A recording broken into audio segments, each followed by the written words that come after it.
I know we're behind on rent, but please, just 30 days. Linda clutched the eviction notice, fighting back tears. The billionaire CEO's gunmetal eyes were ice cold.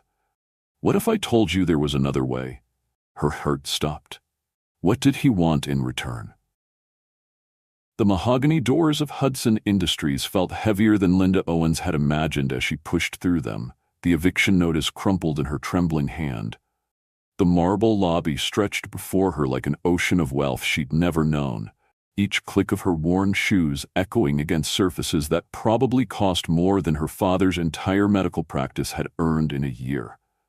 24 hours. That's how long it had been since Dr. Joseph Owens had drawn his last breath in the small clinic that had been their home, their livelihood, their entire world.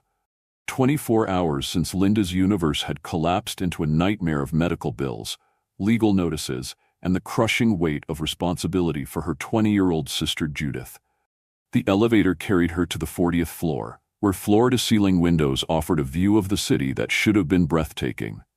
Instead, Linda saw only the distance between her reality and this world of power and privilege.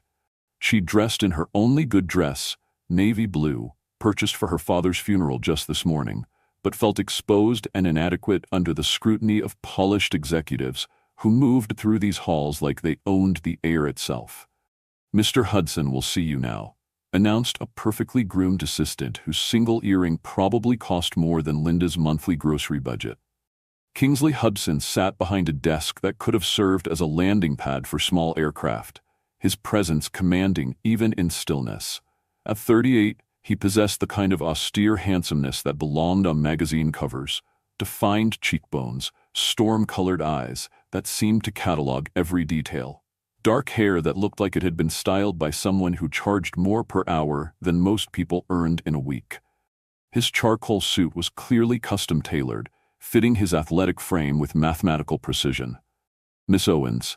His voice carried the crisp authority of someone accustomed to being obeyed without question. "I understand there's been a death in your family." The clinical way he said it, as if her father's passing was merely another business transaction to be processed, made Linda's grief surge fresh and raw. "Dr. Joseph Owens was my father," she managed, fighting to keep her voice level. "He rented the clinic space from Hudson Industries for 15 years. I know we're behind on payments, but with the funeral expenses and his medical bills—" "You're 3 months behind," Kingsley interrupted, consulting a file that seemed to contain her entire life reduced to numbers on a page. $12,000. $12,000. It might as well have been 12 million. Linda's savings account contained exactly $237.53. She'd counted 3 times that morning. "I understand that, Mr. Hudson, but my father just died this morning, and I have my sister to think about. If you could just give us 30 days to figure something out." Something shifted in Kingsley's expression, so subtle she almost missed it. His fingers, which had been drumming against the desk with practiced impatience, went still. "This morning?" "Yes."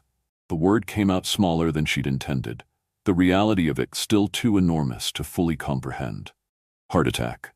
He'd been working 18-hour days trying to keep the clinic afloat, treating patients who couldn't afford to pay anywhere else. The stress. She stopped herself before the tears could start again. Kingsley leaned back in his chair, studying her with an intensity that made her skin warm despite the office's Arctic air conditioning. There was something in his gaze she hadn't expected. Not pity exactly, but a kind of recognition that suggested he understood more about loss than his pristine office might suggest. "Your father treated low-income patients?"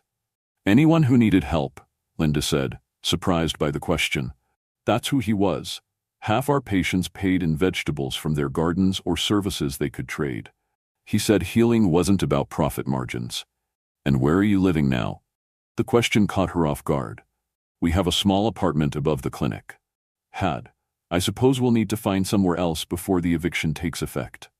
Kingsley stood abruptly, moving to the windows that overlooked the city. From behind, Linda could see the way his shoulders held tension, despite his composed facade. When he turned back to face her, something had changed in his demeanor. The corporate mask had cracked, just enough to reveal something more human underneath. What if I told you there was another way? Linda's pulse quickened. In her experience, when powerful men offered alternatives to desperate women, those alternatives came with prices that were too high to pay. What kind of way? Hudson Industries owns 17 properties throughout the city that require live-in property management. The compensation includes salary, housing, and healthcare benefits. He returned to his desk, pulling out a different file. The position would also involve overseeing the conversion of your father's clinic into a community medical center. The words hit Linda like ice water. Convert the clinic into something larger, more comprehensive, a place that could actually serve the population your father was trying to help with proper funding and resources. Kingsley's pewter gaze never left her face.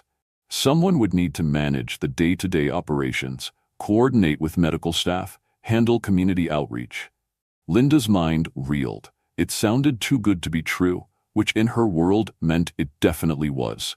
Why would you do that? You don't even know me. I know you've been helping run that clinic since you were 16. I know you have a degree in healthcare administration from the state university, earned while working full-time to support your family. I know you've been your father's practice manager for 6 years. He gestured to the file on his desk. I make it my business to know about the people in my buildings. The fact that he'd researched her so thoroughly should have been unsettling. Instead, Linda felt a strange flutter of something she couldn't quite name. When was the last time anyone had paid enough attention to learn those details about her life? What about my sister? Judith would be welcome to stay with you. In fact, given her pre-med coursework, she might find the experience educational. Linda's breathing quickened. He even knew about Judith's studies. This is charity. This is business, Kingsley corrected, though his tone had gentled. I need someone who understands community healthcare to make this project successful. You need employment that allows you to honor your father's legacy while supporting your sister. It's what economists call a mutually beneficial arrangement. Despite herself, Linda felt a spark of hope kindling in her chest. But hope was dangerous. It led to disappointment. And she'd had enough disappointment for one lifetime. What's the catch? Something that might have been the ghost of a smile touched the corner of Kingsley's mouth. The catch is that it's hard work. Long hours.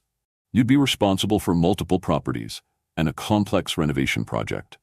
Not everyone can handle that level of responsibility. The implied challenge in his words made Linda's spine straighten. She'd been handling impossible levels of responsibility since she was 16 years old. I can handle it. I believe you can. He stood again, this time moving around the desk toward her. Up close, Linda caught the scent of his cologne, something expensive and understated that made her unexpectedly aware of the space between them. There's just one thing. Here it comes, Linda thought. The real price. You'd be living in the penthouse property while managing the others. It's a large space, more than adequate for 2 people. But it's also where I sometimes work late when I have projects that require my personal attention. Linda's wariness returned full force. You mean, we'd be living in the same building as you? The same building. Different floors. I keep odd hours. You'd barely see me. Kingsley's expression was carefully neutral. But Linda caught something in his voice that suggested the arrangement wasn't as casual as he was making it sound. Would that be a problem? Every instinct Linda possessed screamed that accepting help from a man like Kingsley Hudson was dangerous. Men like him didn't help women like her without expecting something in return. But then she thought of Judith, brilliant and ambitious and deserving of a future that didn't involve choosing between rent and textbooks. She thought of her father's patients, who would have nowhere else to turn if the clinic simply disappeared. She thought of the alternative, unemployment, homelessness, and watching her sister's dreams crumble under the weight of their circumstances. When would you need an answer? Now. Kingsley returned to his desk and withdrew a contract from the file. The eviction notice gives you 48 hours. If you're going to take the position, we need to start immediately. Linda stared at the papers in his outstretched hand. They represented either salvation or a trap she wouldn't recognize until it was too late to escape. But what choice did she really have? She reached for the contract, and when her fingers brushed against Kingsley's, she felt an unexpected jolt of electricity that had nothing to do with static, and everything to do with the way his silver eyes seemed to see straight through her carefully maintained composure. "I'll take it," she said, surprised by the steadiness in her own voice. "Excellent." Kingsley's smile was genuine this time, transforming his austere features in a way that made Linda's heartbeat skip. "Thomas Dever, my assistant, will handle the logistics. You can move in this weekend." As Linda signed her name to the contract, she couldn't shake the feeling that she was signing more than just an employment agreement. She was stepping into a world she didn't understand, accepting help from a man whose motives remained entirely mysterious. But for the first time since her father's death, she felt like she could breathe again. Have you ever been in Linda's position, desperate for help, but too proud to accept charity? Tell me where you're watching from, and hit subscribe if this story is already pulling at your heartstrings. What Linda didn't know was that Kingsley Hudson had been watching her family's struggle for months. And his interest in the small clinic had nothing to do with business profits, and everything to do with memories he'd tried to bury 26 years ago. 3 days later, the weekend arrived with moving trucks that seemed absurdly large for their modest possessions and a reality that felt increasingly surreal. Thomas Dever, Kingsley's impeccably dressed assistant, supervised the relocation with the efficiency of a military operation, ensuring that every box from their small apartment above the clinic was carefully transported to what he called the residential property. Linda's first glimpse of the penthouse took her breath away for all the wrong reasons. Floor-to-ceiling windows offer the panoramic view of the city that made her feel simultaneously elevated and exposed. The living space was larger than the entire clinic, decorated in shades of cream and gold that whispered of wealth so profound it didn't need to shout. Everything was beautiful, pristine, and completely intimidating. "This can't be right," Linda murmured, standing in the marble-floored foyer with her cardboard boxes looking pathetically out of place. "Mr. Hudson was very specific about your accommodations," Thomas replied, consulting his tablet with the same precision he might use to plan a corporate merger. His slight British accent gave him an air of distinguished efficiency that Linda found both reassuring and intimidating. "Your suite includes the master bedroom, private bath, and study. Miss Judith's room is down the hall, with her own bathroom and study space. The kitchen, living areas, and library are shared spaces." "Shared with who?" "Mr. Hudson maintains an office and private quarters on the upper level. As he mentioned, he keeps irregular hours and often works late on sensitive projects that require privacy." Thomas's expression revealed nothing, but Linda caught something in his tone that suggested professional discretion rather than approval. "I'm sure you'll find the arrangement suitable." Judith emerged from exploring what would be her new bedroom, her dark eyes wide with wonder and concern in equal measure. At 20, she possessed their father's gentle compassion combined with a steel core of determination that reminded Linda painfully of their mother, who had died when Judith was only 8. "Linda, this is insane," Judith whispered, unconsciously lowering her voice as if afraid the elegant furniture might overhear. "People like us don't live in places like this. What does he really want?" It was the question Linda had been asking herself since Friday afternoon. Kingsley Hudson was a billionaire who could have hired any property management company in the city. Why choose a desperate woman with limited experience managing luxury real estate? And why house them in accommodations that probably cost more per month than most people's annual salaries? "He wants someone to oversee the clinic renovation," Linda said, trying to convince herself as much as her sister. "Someone who understands what Dad was trying to accomplish. And he's going to pay you to live in a penthouse while you do it?" Judith's skepticism was evident. "Linda, you're brilliant, but you're not naive. Men like Kingsley Hudson don't do favors for people like us unless they expect something in return." Before Linda could respond, the soft chime of the elevator announced an arrival. Both sisters froze as footsteps echoed across the marble, and then Kingsley Hudson appeared in the living room doorway, looking entirely too comfortable in a space that still felt like an elaborate stage set to Linda. He traded his business suit for dark jeans and a white button-down shirt, with the sleeves rolled up to reveal surprisingly strong forearms. The casual clothes should have made him seem more approachable, but instead they highlighted the easy confidence of someone who looked equally at home in boardrooms and penthouse living rooms. "I hope you're settling in comfortably," he said, his storm-colored eyes taking in their boxes and their obvious discomfort with equal attention. "It's overwhelming," Linda admitted, then immediately regretted the honesty. The last thing she needed was to appear ungrateful. "It was overwhelming for me too, the first time I lived here." Kingsley moved to the windows, gazing out at the city lights beginning to twinkle in the early evening darkness. "My father bought this building when I was 12. I thought it was a castle in the sky, completely divorced from anything real." The admission surprised Linda. She'd expected polite distance, not personal revelation. "Do you still feel that way?" "Sometimes." He turned back to face them, and Linda caught something vulnerable in his expression before he masked it with businesslike courtesy. "That's why I want to convert your father's clinic into something meaningful. Buildings should serve communities, not just investment portfolios." Judith stepped forward, her pre-med instincts overriding her social discomfort. "What kind of medical center are you envisioning?"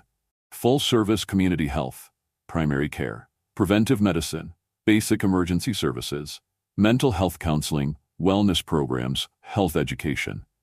Kingsley's voice gained energy as he spoke, revealing a passion that seemed at odds with his corporate image. "Your father's patient files show a desperate need for comprehensive care in that neighborhood." "You've been reviewing patient files?" Linda's protective instincts flared. "Those are confidential medical records. With appropriate legal authorization from the estate executor, and proper HIPAA protocols," Kingsley clarified smoothly. "Nothing has been accessed without your written consent from the employment contract. We've also ensured all medical licensing requirements and insurance protocols are in place for the transition." The fact that he'd anticipated her concern and addressed it through proper legal channels should have been reassuring. Instead, Linda found herself wondering what other details of their lives had been thoroughly researched through legitimate means. "I should let you finish unpacking," Kingsley said, apparently sensing the tension in the room. "Linda, would you mind joining me in my office tomorrow morning? I'd like to review the renovation plans with someone who understands the community's actual needs." "Of course." Linda tried to ignore the way her chest tightened at the prospect of spending time alone with him. "What time?" 8 o'clock? I'll have Thomas arrange for coffee and breakfast." After he left, Judith turned to Linda with an expression that mixed concern and curiosity. "He's not what I expected." "What did you expect?" "I don't know, someone more—" Judith struggled for the right word. "Cold, I guess. More obviously predatory. He seems to actually care about the medical center project." Linda nodded, though she wasn't sure if Kingsley's apparent sincerity made the situation better or worse. Obvious predators were easier to guard against than complex men whose motives remained mysteriously benevolent. That night, Linda lay in a bed more comfortable than any she'd ever experienced, staring at a ceiling that was probably 15 feet high, trying to understand what had happened to her life. 3 days ago, she'd been a struggling practice administrator in a failing clinic. Now she was living in luxury that felt like an elaborate dream, working for a man who seemed determined to honor her father's memory in ways she'd never dared imagine possible. The arrangement felt too good to be true, which meant it probably was. Monday morning arrived with October sunlight streaming through windows that offered a view Linda was still learning to process. She'd chosen her most business-appropriate outfit, a charcoal gray suit that had served her well during meetings with medical suppliers, but felt underdressed the moment she stepped into Kingsley's office. He was already at his desk when she arrived, surrounded by architectural drawings, budget projections, and what appeared to be zoning regulations. His concentration was so complete that Linda hesitated in the doorway, reluctant to interrupt what was clearly intense focus. "Come in," he said without looking up. "I've been reviewing the structural reports on the clinic building. The foundation is solid, but we'll need significant electrical and plumbing upgrades to support expanded services." Linda approached his desk, trying not to notice the way his dark hair fell across his forehead when he leaned over the drawings. or the attractive lines that appeared around his eyes when he concentrated. Keep this professional, she reminded herself. This was business, nothing more. The building's nearly 100 years old, she said, studying the architectural plans. Dad always said it had good bones, but the infrastructure was held together with prayer and duct tape. Your father was right about the bones. Kingsley looked up, and Linda found herself captured by the intensity in his gunmetal gaze. But we can do better than prayer and duct tape. He stood and moved around the desk, spreading out larger drawings that showed the renovation plans in detail. Linda followed, acutely aware of his proximity as he pointed out specific modifications. Expanded waiting areas here, with children's play space. 4 additional examination rooms. A minor surgery suite for procedures that don't require hospital admission. His finger traced across the blueprints, and Linda found herself watching his hands, surprisingly graceful for someone so large, with long fingers that suggested he might play piano. This is incredible, Linda breathed, studying the plans with growing amazement. But the cost is my concern, not yours. Kingsley's tone was gentle but firm. Your job is to ensure the finished center serves the community effectively. Linda leaned closer to examine the details, unconsciously moving into Kingsley's personal space. She caught the scent of his cologne again, subtle and expensive, and felt the warmth radiating from his body. When she looked up to ask a question about the pharmacy layout, she realized their faces were only inches apart. Time seemed to suspend itself. Linda could see the silver flecks in Kingsley's storm-colored eyes, could count the dark lashes that framed them. His gaze dropped briefly to her lips, and she felt her breathing quicken. The pharmacy, she managed to whisper. Where would it be located? Here. His voice was rough, lower than before. Instead of pointing to the drawings, his finger brushed against her hand where it rested on the desk. Adjacent to the main corridor, for easy access. The touch was light, barely contact at all, but Linda felt it like electricity shooting up her arm. She should step back, re-establish appropriate distance, remind herself that she was an employee discussing business matters with her boss. Instead, she found herself leaning slightly closer, drawn by something in Kingsley's expression that suggested he was fighting the same unexpected attraction that was making her pulse race. Linda, he said softly, her name sounding different in his voice than it ever had before. The spell was broken by Thomas Dever clearing his throat from the office doorway. Both Linda and Kingsley stepped back quickly, business masks sliding into place with practiced efficiency. I apologize for the interruption, Thomas said, though his tone suggested he wasn't particularly sorry. But your 10 o'clock appointment has arrived early. Of course. Kingsley's voice was perfectly controlled, betraying nothing of the moment that had just passed between them. Linda, perhaps we could continue this discussion over lunch. I'd like to show you the actual clinic space and get your thoughts on the renovation timeline. That would be fine, Linda replied, proud of her own steady tone despite the fact that her heartbeat was still hammering against her ribs. As she gathered her notes and prepared to leave, Linda caught Thomas watching her with an expression that suggested he'd noticed far more than just an interrupted business meeting. The look in his eyes wasn't hostile, exactly, but it carried a warning she couldn't quite interpret. Walking back to the residential floors, Linda tried to convince herself that what had happened in Kingsley's office was simply a moment of proximity and nothing more.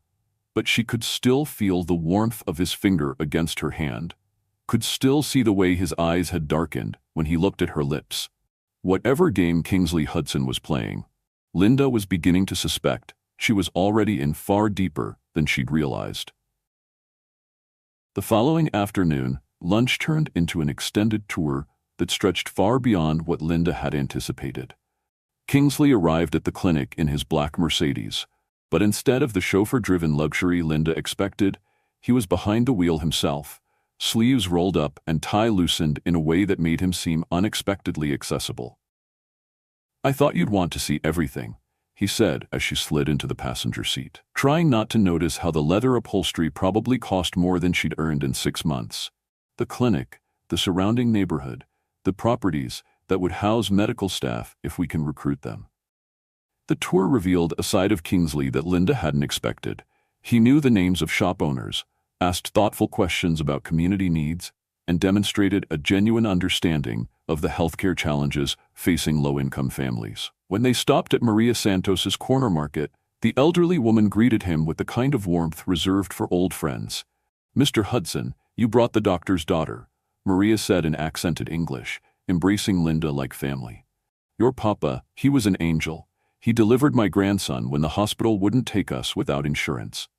"Kingsley wants to reopen the clinic as a community medical center," Linda explained, still struggling with the surreal nature of the situation. Maria's eyes filled with tears. "Your papa's dream. He talked about it all the time, a place where people could get real help, not just emergency room visits they can't afford." As they drove through the neighborhood, Linda found herself seeing it through new eyes. These weren't just the streets where she'd grown up. They were a community that had been shaped by her father's compassion and could be transformed by Kingsley's resources. "How long have you been coming here?" she asked, as they parked outside the clinic. "Since I was 12, Kingsley replied, his voice carrying an odd note of something Linda couldn't quite identify. "My father owned buildings in this area. I used to ride along when he collected rent payments." There was more to that story. Linda could hear it in the careful way he'd phrased his answer. But before she could ask, he was already getting out of the car, moving toward the clinic with the focused energy of someone with a mission. Inside the empty building that had been her father's life's work, Linda felt the full weight of grief and possibility colliding. Dust, motes danced in afternoon sunlight streaming through windows that needed cleaning, and the lingering scent of antiseptic mixed with something indefinably sad. The smell of dreams interrupted. "Tell me what you see," Kingsley said, standing beside her in the reception area, where she'd spent countless hours as a child, doing homework while her father treated patients who couldn't afford to pay. "I see where Mrs. Rodriguez brought her babies for checkups, paying with homemade tamales because she didn't have money. I see where Mr. Chen got his blood pressure medication adjusted every month, always apologizing for taking up the doctor's time." Linda's voice caught slightly. "I see where my father believed he was making a difference, one patient at a time." Kingsley moved closer, close enough that she could feel the warmth radiating from his body. "And now? Now I see the possibility of something bigger. Something that could serve hundreds of families instead of dozens." Linda turned to face him, surprised by the emotion in his pewter eyes. "But I also see the weight of responsibility. What if we can't live up to what this place could become? What if we can?" Kingsley's voice was soft, intense. "What if your father's vision was just the beginning?" The way he said "we" sent warmth spreading through Linda's chest. When had this become a shared dream instead of just his charitable project? They spent the next 2 hours walking through every room, Kingsley listening intently as Linda described how different spaces had been used, what worked well, and what had always been a struggle. He took notes on his phone, asked detailed questions, and demonstrated a knowledge of community healthcare that surprised her with its depth and specificity. "You really understand this," Linda said as they stood in what had been her father's office, now empty except for built-in shelves and the lingering weight of memory. "I understand what it's like to need help and not know where to find it," Kingsley replied, his tone carefully neutral. "I understand what it means when someone extends a hand instead of turning away." Before Linda could ask what he meant, his phone buzzed with a call that required his immediate attention. As he stepped into the hallway to take it, Linda found herself alone in the space where her father had made the decisions that shaped so many lives. On impulse, she opened the desk drawer that had always stuck slightly. Inside, forgotten in the chaos of packing, was one of her father's medical journals, the leather-bound notebooks where he'd recorded not just patient information, but his thoughts about community health, his dreams for expanding services, his frustrations with a system that prioritized profit over healing. Linda opened it randomly and found an entry dated just 6 months ago. "Kay Hudson from the building ownership company visited today. Different from his father, asked thoughtful questions about patient demographics, community needs, discussed potential partnership opportunities that could transform what we're able to offer here. Elle says I'm too optimistic, but I see genuine interest in his approach. Maybe there's hope for expansion instead of just survival." Linda's hands trembled as she read her father's words. He'd been planning something with Kingsley's company, something that went far beyond their simple landlord-tenant relationship. But why hadn't he mentioned it to her? "Your father was a remarkable man." Linda startled, turning to find Kingsley standing in the doorway, his phone call apparently finished. There was something different in his expression, a vulnerability she hadn't seen before. "He wrote about meeting with you," Linda said, holding up the journal. "About possibilities for partnership." Kingsley's jaw tightened almost imperceptibly. "Your father had vision. He saw possibilities where other people saw only problems. Is that why you're really doing this? Because of meetings with my father?" "I'm doing this because your father was right about what this community needs." Kingsley stepped into the office, close enough that Linda could see the conflict in his silver gaze. "And because I've learned that some opportunities don't come twice." The weight of unspoken meaning in his words made Linda's pulse quicken. She set the journal down carefully, suddenly aware that they were alone in a space heavy with memory and possibility. "Kingsley," she said softly, "what aren't you telling me?" He moved closer. Close enough that she had to tilt her head back to maintain eye contact. "I'm telling you that your father's dream deserves to become reality. I'm telling you that you're the only person who can make that happen effectively. And I'm telling you that this project matters to me in ways that have nothing to do with business." His voice was rough, honest in a way that made Linda's breathing quicken. "You matter to me in ways that have nothing to do with business." The admission hung between them like a challenge.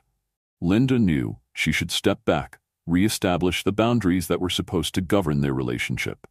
Instead, she found herself moving closer, drawn by the sincerity in his voice and the heat building in his eyes. "This is complicated," she whispered. "Yes," Kingsley agreed, his hand coming up to cup her cheek with surprising gentleness. "It is." When he kissed her, it was with the careful tenderness of someone who knew exactly how fragile the moment was. Linda felt herself melting into the warmth of his mouth, her hands fisting in his shirt, as desire and reason battled for control. The kiss deepened, became hungrier, more desperate. Linda could taste the coffee he'd drunk that morning, could feel the slight roughness of afternoon stubble against her skin. When Kingsley's other arm came around her waist, pulling her closer, she forgot about boundaries and concentrated on the way he was making her feel alive, in ways she'd forgotten were possible. They broke apart only when the need for air became unavoidable, breathing hard and staring at each other with a mixture of wonder and alarm. "This changes everything," Linda said, her voice barely audible. "Yes," Kingsley agreed, his thumb tracing along her cheekbone. "It does." The sound of a car door slamming outside broke the spell. Both of them stepping apart just as footsteps approached the clinic entrance. Through the window, Linda saw a tall man in an expensive suit approaching with the confident stride of someone accustomed to getting his way. "Expecting someone?" Linda asked. Kingsley's expression darkened as he recognized the visitor. "Unfortunately, yes. That's Mark Woods, your father's brother. And judging by his timing, this isn't a coincidence." Linda's blood turned to ice. Uncle Mark had attended the funeral, offering condolences that felt hollow and help that came with strings she'd been afraid to examine too closely. If he was here now, it couldn't be good news. The front door opened without invitation, and Mark Woods stepped inside with the proprietary air of someone who believed he had rights to be there. At 52, he possessed the kind of artificial charm that came from years of manipulating people for profit, his smile bright and predatory. "Linda, sweetheart," he said, as if finding her alone with Kingsley Hudson in an empty clinic was the most natural thing in the world. "I've been looking for you. We need to talk about Judith's future." Mark Woods' presence in the clinic felt like a violation, his expensive cologne clashing with the antiseptic memories that still lingered in the empty rooms. Linda instinctively stepped closer to Kingsley, drawing strength from his solid presence, even as her mind raced to understand what her uncle's unexpected arrival might mean. "Uncle Mark," she said carefully, "I didn't expect to see you here." "Family doesn't need appointments," Mark replied smoothly, his gaze shifting between Linda and Kingsley with calculating interest. "Though I have to say, I'm surprised to find you here with Mr. Hudson.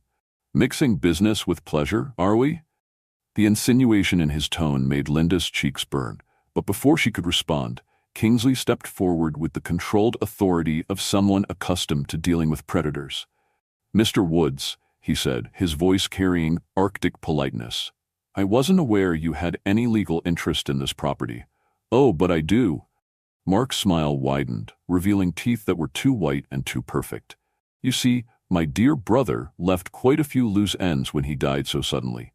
Debts, obligations, questions about Linda's ability to care for a young woman like Judith." Linda's stomach clenched with dread. "What are you talking about?" "I'm talking about responsibility, sweetheart. Judith is barely 20 years old, trying to navigate pre-med coursework while dealing with grief and uncertainty. She needs stability, guidance, family support." Mark's tone was deceptively gentle, like a snake offering comfort before it struck. "She needs someone who can provide for her properly." "I can provide for her," Linda said, her voice stronger than she felt. "I have a job, housing, healthcare benefits." "Living in your employer's penthouse?" Mark's eyebrows rose in mock surprise. "How very convenient. I'm sure the courts would find that arrangement fascinating, especially given the nature of your relationship with Mr. Hudson here." The threat was subtle, but unmistakable. Linda felt the ground shifting beneath her feet, the security she'd found in Kingsley's offer suddenly seeming as fragile as morning mist. "There's nothing inappropriate about Miss Owens's employment arrangement," Kingsley said, his voice dangerously quiet. "She's managing multiple properties for Hudson Industries, including overseeing this renovation project." "Of course," Mark agreed, with exaggerated understanding. "I'm sure it's entirely appropriate. Just like I'm sure the courts will find it entirely suitable for a young woman to be living in such close quarters with a man she barely knows. Especially when that man has a reputation for, shall we say, complicated relationships with beautiful women." Linda drew a sharp breath. Whatever reputation Kingsley had, Mark had clearly done his research and was prepared to use it as ammunition. "What do you want?" Linda asked, cutting straight to the heart of the matter. "I want what's best for this family," Mark replied, his mask of concern never slipping. "I want Judith to have the stability and resources she deserves. I want you to be free to pursue your own interests without the burden of caring for someone else's future. Judith is my sister, not a burden, and she's my niece." Mark's voice hardened slightly, revealing the steel beneath his sympathetic facade. "My niece, who deserves better than uncertainty and questionable living arrangements. I'm prepared to provide her with a proper home, educational support, and the kind of family environment a young woman her age requires." Linda's chest tightened with dread. "You want custody of Judith. I want what Joseph would have wanted, his youngest daughter safe, secure, and free from the complications that seem to follow you, Linda." Mark's gaze flicked meaningfully toward Kingsley. "Some opportunities come with prices that are too high to pay." The words hit Linda like physical blows. Everything Mark was saying sounded reasonable on the surface, but she could hear the manipulation underneath, the way he was twisting her father's memory to serve his own purposes. "Judith is an adult," Kingsley said, his voice carrying the kind of anger that made smart people step back. "She's capable of making her own decisions about where and how she wants to live." "Technically, yes," Mark agreed, "but emotionally, financially, practically, she's a grieving young woman who's been dependent on her sister's questionable judgment. The courts tend to look favorably on family members who can provide stability during such transitional periods." Linda felt the walls closing in around her. Mark was right about one thing. The courts would examine her living situation, her relationship with Kingsley, her ability to provide the kind of conventional stability that looked good on paper. The fact that she'd found unexpected happiness and purpose in her new life would count for nothing if it could be painted as inappropriate or unstable. "I need to think about this," she said, hating the defeat she could hear creeping into her own voice. "Of course you do," Mark said with false sympathy. "Take all the time you need. I'll be staying in town for a few days, getting reacquainted with Judith, helping her understand her options. Family should stick together during difficult times." After he left, the clinic felt poisoned by his presence. Linda sank into one of the chairs that would eventually furnish the waiting room, her mind reeling with the implications of Mark's visit. He can't just take her, Kingsley said. But Linda could hear the uncertainty beneath his confidence. He can try, if he can make my life hell while he does it. Linda looked up at Kingsley, seeing him clearly for perhaps the first time since this all began. He's right about one thing. Living in your penthouse, working for you, getting involved with you, it doesn't look appropriate.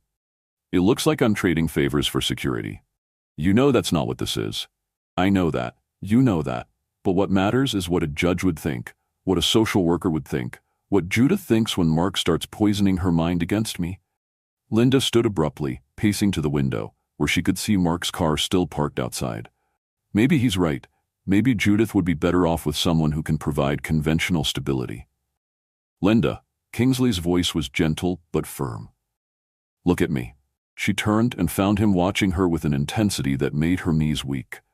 Your father didn't choose Mark to raise Judith. He chose you. He trusted you with the most precious thing in his life, because he knew you'd protect her, love her, and help her become the woman she's meant to be. Kingsley moved closer, his gunmetal eyes never leaving her face. Don't let fear make you forget that. But what if Mark's right about the complications? What if I'm selfish for wanting to keep her with me when he could give her things I can't? What if you're exactly what she needs, and Mark is counting on your insecurity to make you doubt yourself?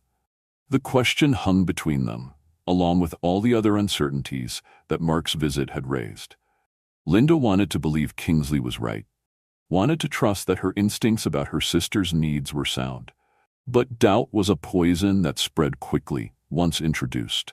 I should get back, she said finally. Judith will be wondering where I am. Linda. Kingsley caught her hand as she moved toward the door, his touch warm and reassuring. We'll figure this out.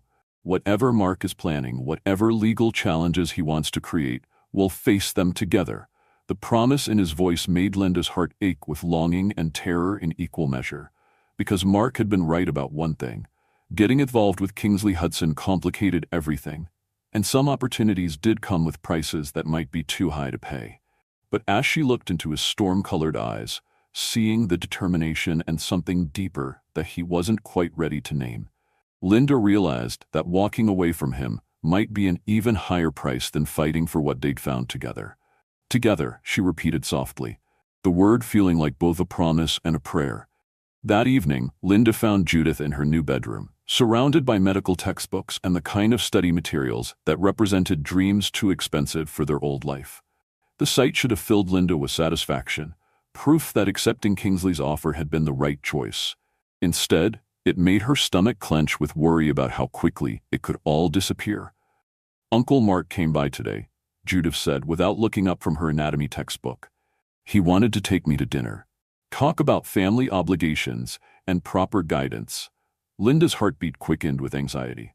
What did you tell him? I told him I had studying to do. Judith finally looked up, her dark eyes serious beyond her 20 years. But he's persistent, Linda. He kept talking about how Dad would have wanted me to have appropriate supervision and stable family environment. He made it sound like living here was somehow wrong. Is that what you think? Judith was quiet for a long moment, studying Linda's face with the perceptive intensity that reminded Linda painfully of their father. I think Uncle Mark has never cared about our family before, and I don't trust sudden displays of concern. I think he sees opportunity in Dad's death, and we're either assets to be managed or obstacles to be removed.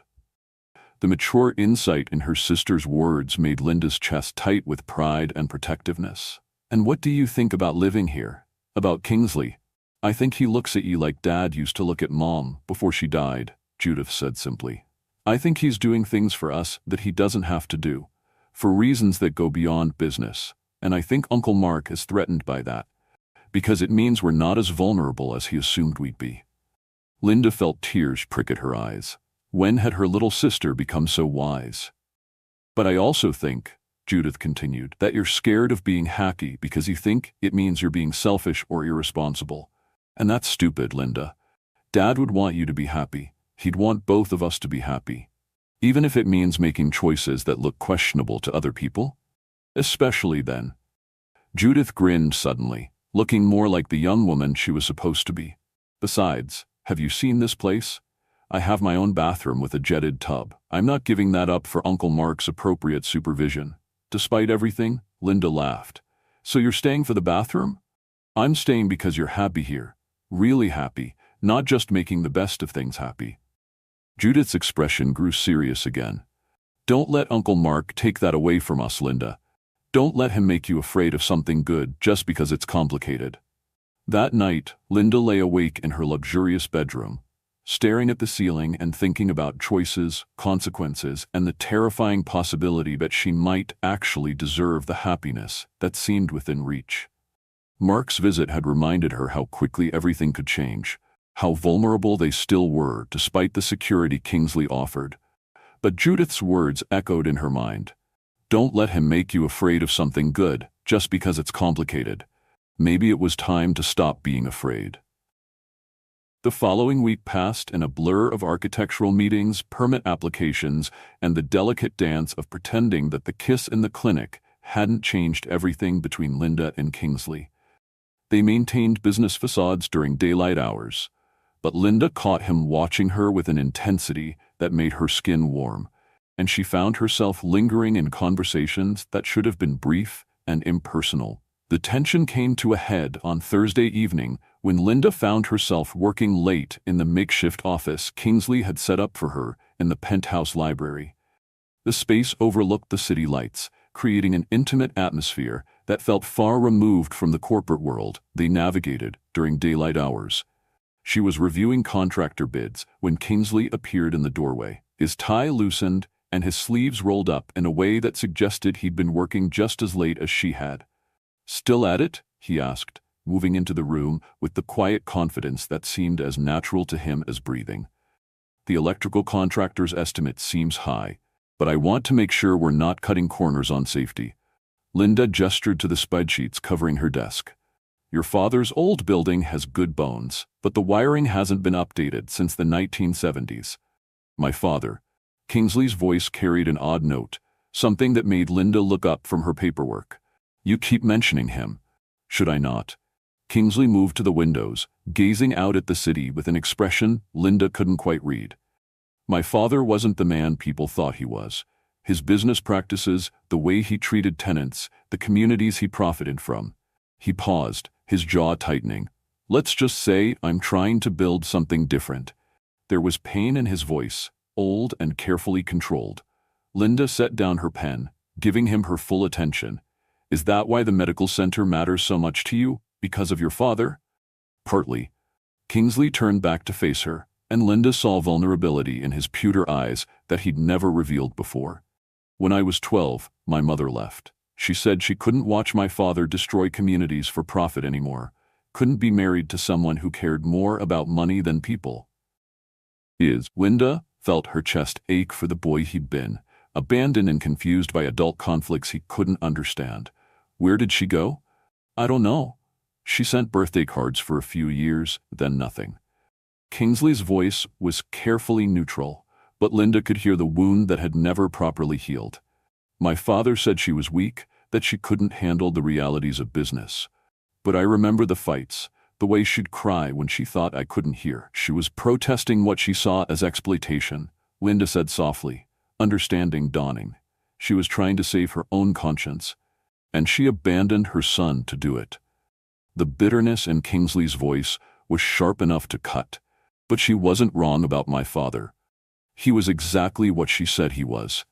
Linda stood and moved toward him, drawn by the pain he was trying so hard to mask. "You're not your father, Kingsley. Aren't I? I inherited his business, his properties, his reputation. I've spent 15 years trying to prove I'm different, but maybe the apple doesn't fall far from the tree." He looked at her with something that might have been desperation. "Maybe I'm just better at hiding the predatory instincts. Is that what you think you're doing with me? Hiding predatory instincts?" The question hung between them, loaded with all the tension that had been building since their kiss in the clinic. Kingsley's gaze dropped to her lips, then back to her eyes, and Linda felt warmth spread through her chest in response. "I think," Kingsley said slowly, "that I'm falling in love with you, and I'm terrified that it's going to destroy everything good in your life." The confession hit Linda like a physical force, stealing her breath and making her pulse race with something that was equal parts terror and joy. "Kingsley, I know it's selfish. I know your uncle is right about the complications, about how my interest in you puts you and Judith at risk." His hands clenched at his sides, as if he was fighting not to reach for her. "But I can't seem to stop myself from wanting more than just a professional relationship." Linda moved closer, close enough to see the conflict warring in his expression. "What if I want more too?" "Then we're both fools," Kingsley said, but his voice was rough with desire rather than conviction. "Maybe." Linda reached up to touch his face, feeling the slight roughness of evening stubble beneath her palm. "But I'm tired of being careful, Kingsley. I'm tired of making decisions based on fear instead of hope." When he kissed her this time, there was nothing careful or hesitant about it. His arms came around her waist, pulling her against him with a hunger that matched her own, and Linda felt herself melting into the heat and strength of his embrace. "Linda," he murmured against her lips, her name sounding like a prayer. "I know," she whispered back, understanding without words that they were crossing a line that would change everything between them. Kingsley lifted her easily, settling her on the edge of the desk and stepping between her legs in a way that made her breathing quicken. His hands framed her face as he kissed her more deeply, and Linda could taste the coffee he'd been drinking, could feel the controlled strength in his touch. "Tell me to stop," he said against her throat, his lips tracing a path that made her shiver with want. "I can't," Linda admitted, her hands fisting in his shirt as sensation overwhelmed rational thought. "I don't want you to stop." The admission seemed to break something loose in both of them. Kingsley's kisses became hungrier, more desperate, and Linda found herself responding with a passion she'd never known she possessed. When his hands moved to the buttons of her blouse, she didn't protest. When she tugged his shirt free from his trousers, he groaned against her mouth, in a way that made her feel powerful and desired. "Not here," Kingsley said when they broke apart, both breathing hard. "Not like this." Linda looked into his silver eyes, seeing desire and something deeper that made her chest tight with emotion. "Then where?" Instead of answering with words, Kingsley lifted her from the desk and carried her from the library, up the stairs to the upper level of the penthouse, where his private quarters were located. Linda had never been in this part of the residence, and she had a vague impression of elegant furnishings and floor-to-ceiling windows before Kingsley's bedroom door closed behind them, and all her attention focused on the man holding her like she was something precious. The space was masculine but not austere, decorated in warm blues and grays that reflected the city lights streaming through the windows. But Linda barely noticed the surroundings, her awareness consumed by Kingsley's gentle hands as he set her on her feet beside his bed. "Are you sure?" he asked, his voice rough with want and restraint. In answer, Linda reached for the buttons of his shirt, her fingers steady despite the racing of her heart. "I've never been more sure of anything in my life." What followed was a revelation of tenderness and passion that left Linda feeling transformed. Kingsley touched her like she was made of fine china and fire, his hands and mouth worshipping every inch of skin he revealed. When he whispered her name against her collarbone, when he traced patterns of heat along her ribs, when he looked into her dark eyes as their bodies joined completely, Linda felt barriers crumbling that she hadn't even known existed. Time seemed suspended in the soft darkness of his bedroom, measured only by heartbeats and whispered endearments, and the careful way Kingsley made love to her, as if she was the most important thing in his world.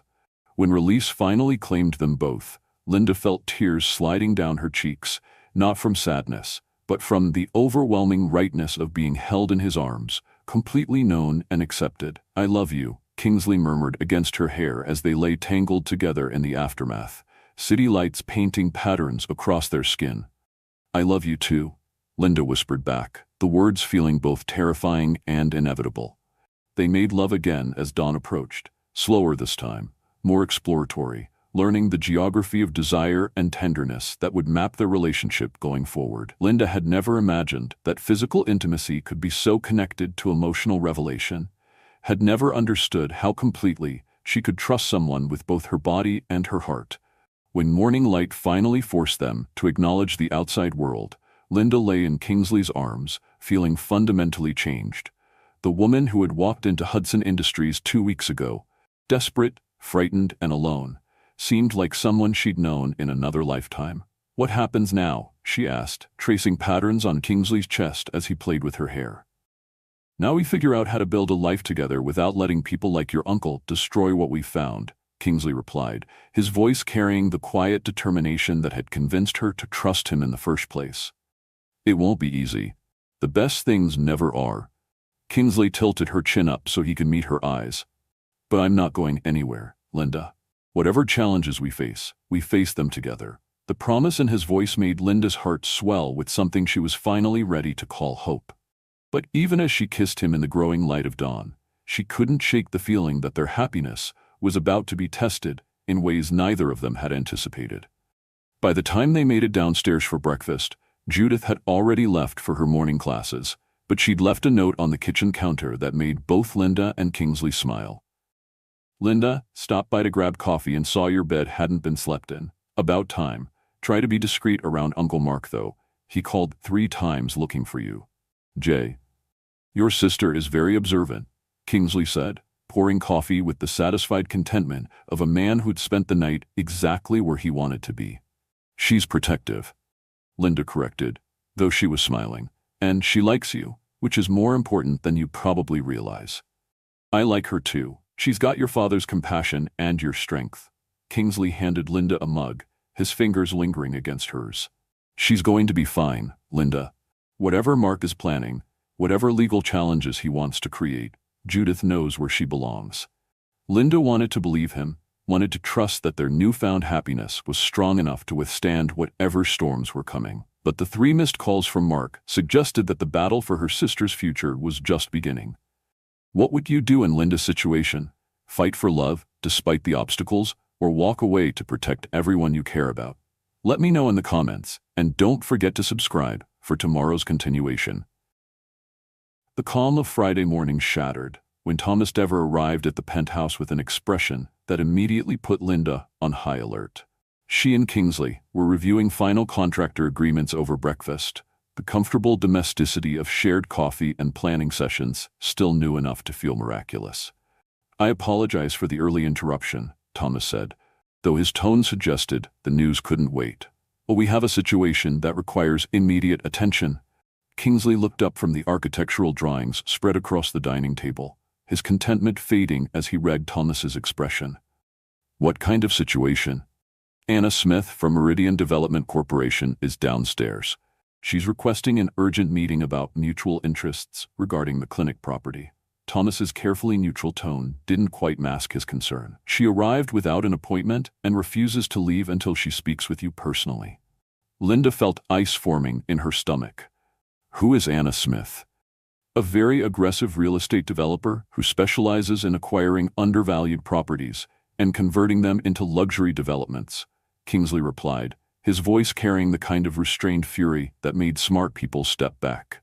"She's been circling several properties in your father's neighborhood for months. And now she's here," Thomas added, just days after news of the medical center project started circulating through the architectural and contracting communities. The implications hit Linda like a physical blow. Someone had been watching their plans, tracking their progress, and now a developer known for displacing communities was demanding a meeting. The timing couldn't be coincidental. "Send her up," Kingsley said, his storm-colored eyes hardening with resolve. "If Anna Smith wants to discuss mutual interests, she can do it where Linda can hear every word." 10 minutes later, Anna Smith swept into the penthouse with the kind of aggressive confidence that filled rooms and intimidated opponents.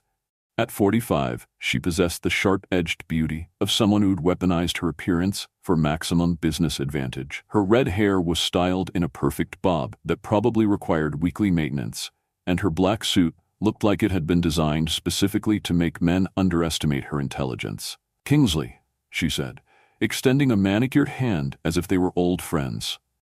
"Thank you for seeing me on such short notice." "Anna." Kingsley's handshake was brief and strictly business. "I understand you have concerns about the clinic renovation project." "Concerns? Oh no, darling. I have opportunities. Anna's smile was bright and predatory as her gaze shifted to Linda. And you must be the lovely Miss Owens. I'm so sorry for your loss. Your father was quite the idealist, wasn't he? The dismissive way she said idealist, as if compassion was a character flaw rather than a virtue, made Linda's jaw clench. My father was a healer who cared about his community. Of course he was, Anna agreed with false sympathy, which is exactly why this medical center project is such a beautiful tribute to his memory. Impractical, financially unsustainable, and ultimately doomed to failure, but beautiful nonetheless. Kingsley moved closer to Linda, his presence both protective and claiming. Did you come here to offer condolences, Anna, or do you actually have a business proposal? I came here to offer you an exit strategy before you make a very expensive mistake. Anna settled herself on the cream leather sofa as if she owned it, crossing her legs with calculated precision.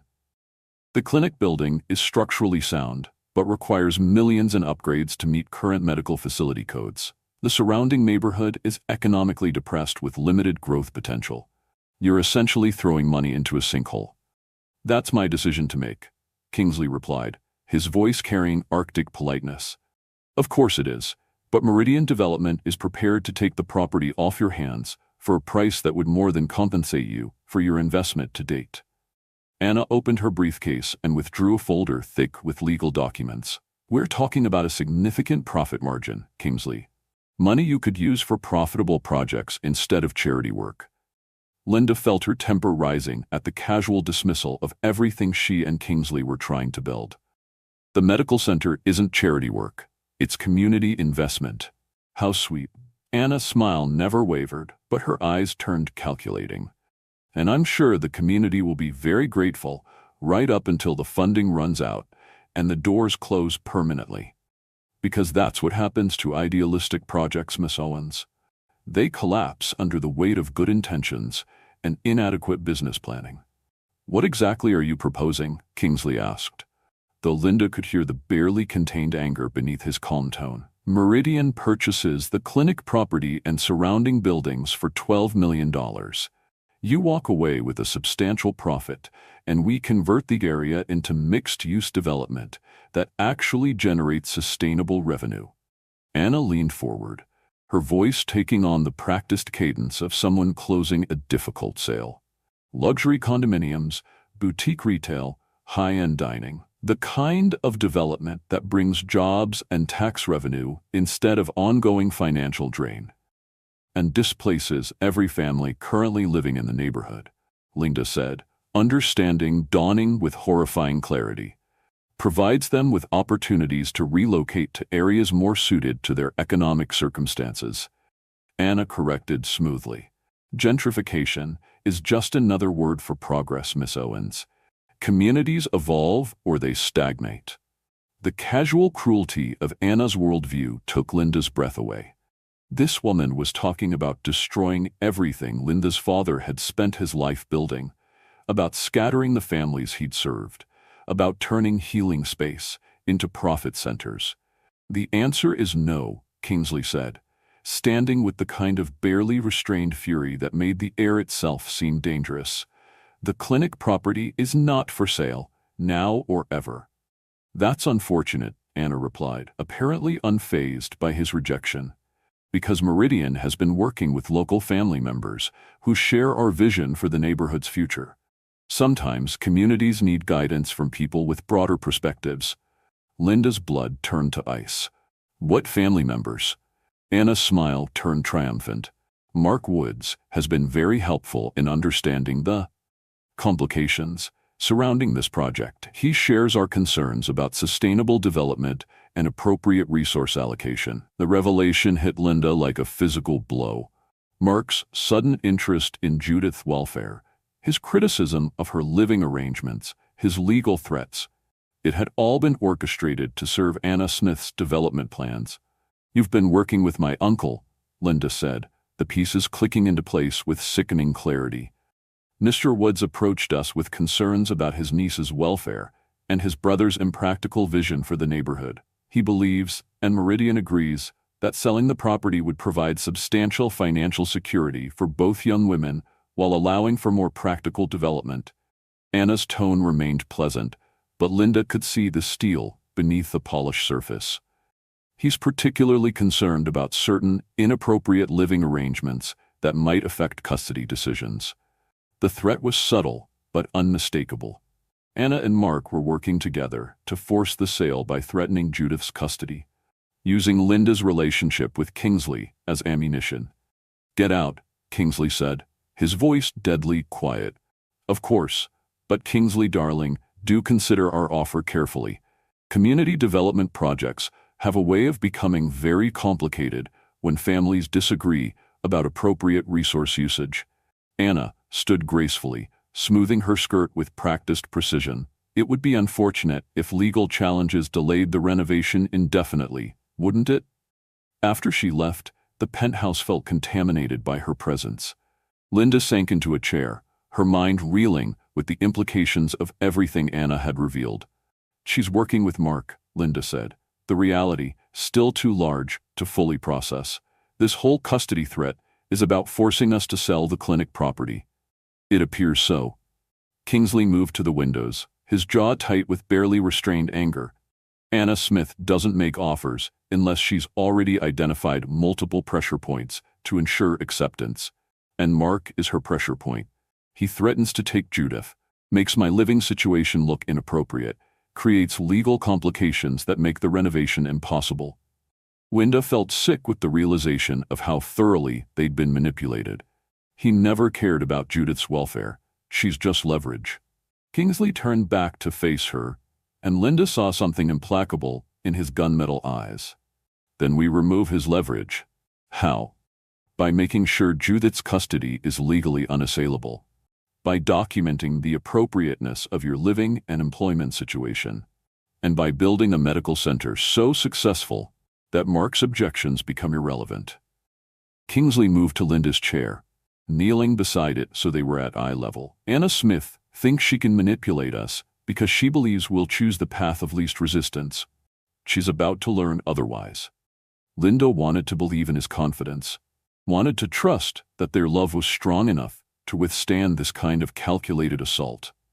But Anna's casual cruelty and Mark's betrayal had reminded her how vulnerable they really were. What if she's right about the complications? What if fighting her just makes everything worse for Judith? What if surrendering to her destroys everything your father spent his life building? Kingsley's hands framed her face, his touch gentle despite the anger burning in his eyes. "Linda, I've spent 15 years watching people like Anna Smith destroy communities for profit. I won't let her do it to yours." The determination in his voice made Linda's chest tight with emotion. "Even if it means fighting dirty, even if it gets ugly?" "Especially then." Kingsley's smile was sharp-edged and dangerous. Anna Smith picked the wrong man to threaten, and she definitely picked the wrong woman to underestimate. Before Linda could ask what he meant, her phone buzzed with a text message from Judith. "Uncle Mark wants to take me to lunch to discuss family plans. Should I go? Something feels wrong." Linda showed the message to Kingsley, watching his expression darken as he read it. "Tell her to go," he said, surprising Linda with the suggestion. "What? Why?" "Because we need to know exactly what Mark and Anna are planning, and Judith is smart enough to gather intelligence while protecting herself." Kingsley stood, moving toward his office with purposeful energy. "And because it's time to remind everyone involved that they're not the only ones who know how to play hardball." Linda followed him, her heartbeat quickening with a mixture of fear and anticipation. "What are you going to do?" Kingsley's smile was the kind that had probably terrified business opponents for years. "I'm going to make some phone calls and demonstrate why threatening my family is a very poor business decision." The possessive way he said "my family" sent warmth flooding through Linda's chest, even as anxiety twisted in her stomach. The battle for Judith's future and their own was about to begin in earnest. While Judith was having lunch with Mark, Kingsley disappeared into his office with the focused intensity of a man preparing for war.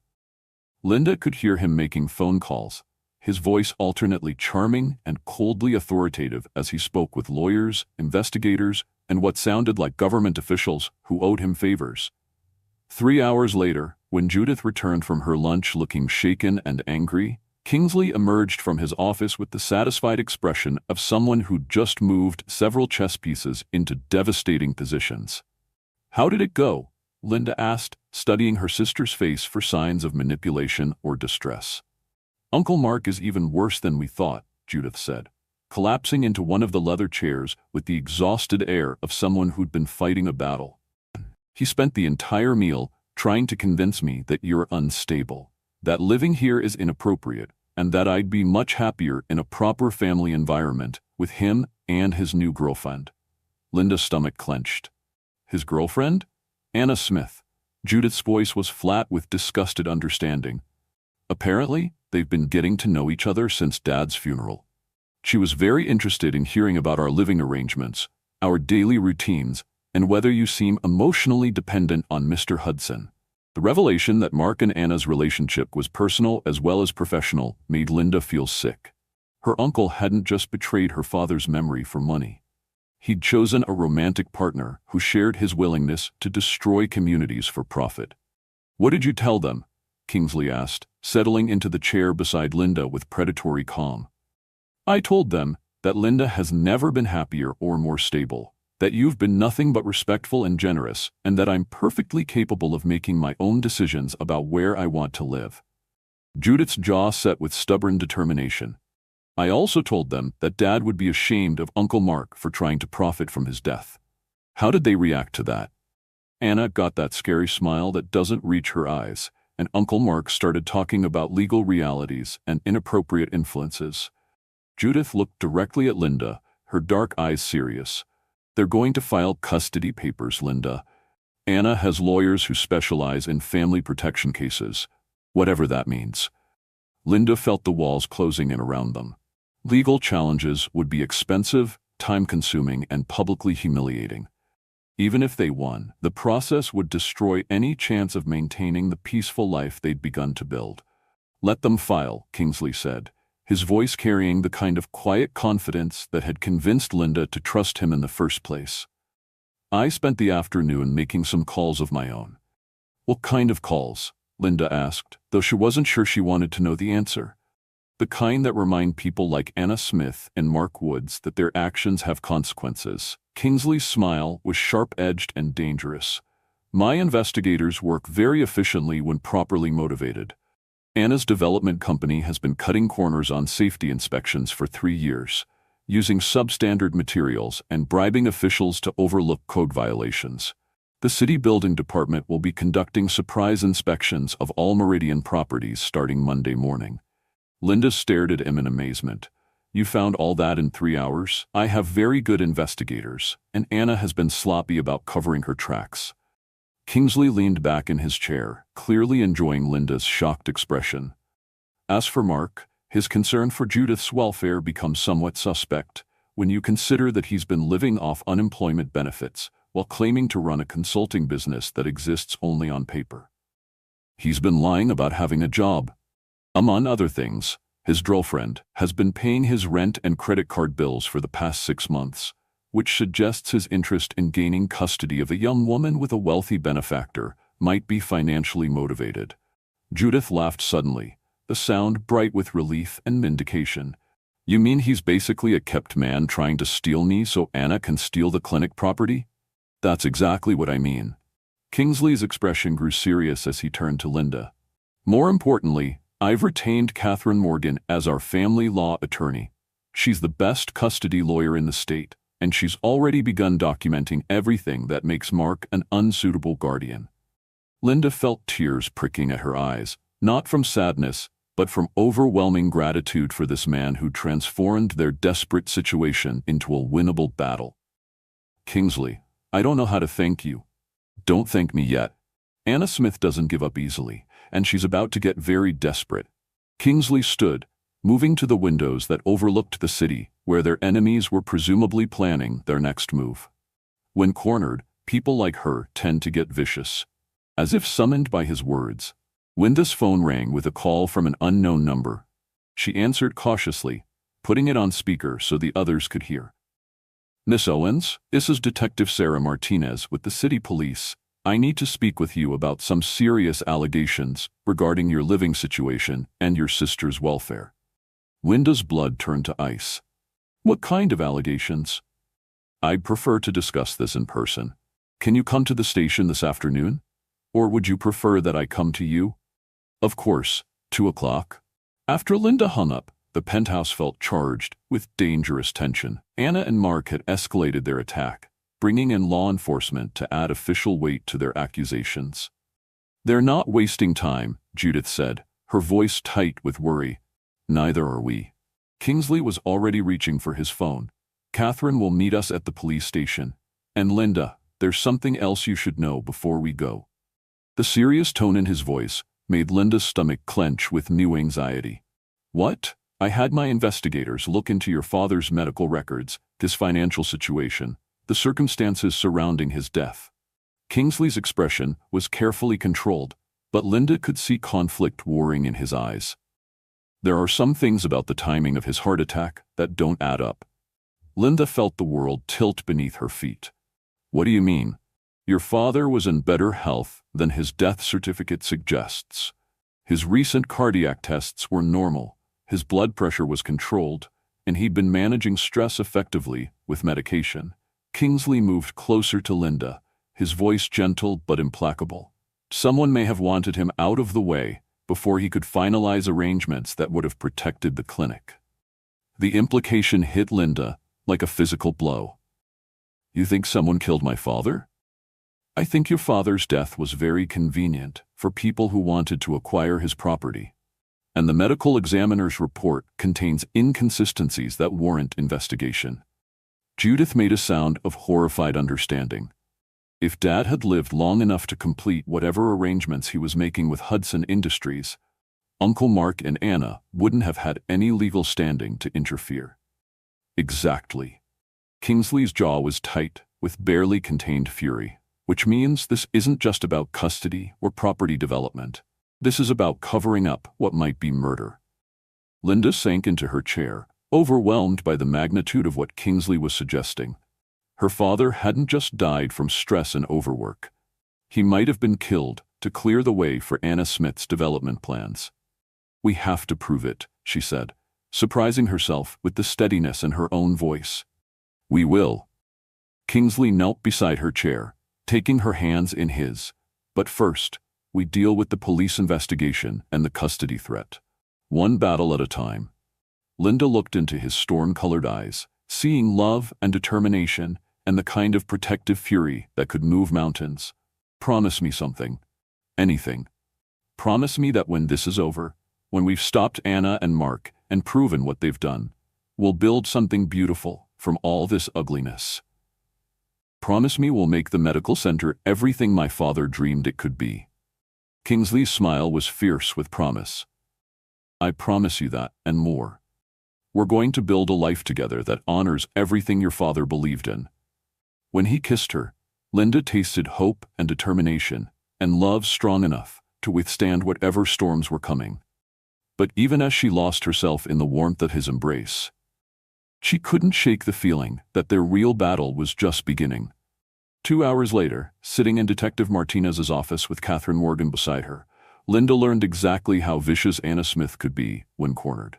The allegations were carefully crafted to sound plausible while being impossible to definitively disprove. Inappropriate relationships, financial impropriety, emotional instability, questionable judgment about Judith's welfare. These are serious concerns, Miss Owens, Detective Martinez said, reviewing the complaint that had clearly been written by someone with legal training. Anonymous reports about young women in vulnerable situations require thorough investigation. Anonymous reports orchestrated by people who want to steal my client's property, Catherine replied coolly. Detective, I hope you'll investigate the motivations of whoever filed these allegations as thoroughly as you investigate their validity. Linda sat quietly, letting her attorney handle the professional responses while her mind raced with understanding of how thoroughly she'd been outmaneuvered. Anna hadn't just threatened legal action, she'd created an official investigation that would become public record, damaging Linda's reputation, regardless of the outcome. But as Detective Martinez asked her questions about her relationship with Kingsley, her living arrangements, and her ability to care for Judith. Linda found herself thinking about her father's voice from his medical journal. Maybe there's hope for partnership instead of just extraction. Her father had seen something in Kingsley that Mark and Anna would never understand. The possibility of building something beautiful instead of just profitable. And now Linda had the chance to prove that her father's faith had been justified. The battle was far from over, but Linda was no longer fighting it alone. The weekend that followed felt like living in the eye of a hurricane, deceptively calm, while destructive forces gathered strength on all sides. Linda threw herself into medical center planning with desperate energy, as if architectural drawings and contractor schedules could somehow shield her from the legal storm that was building.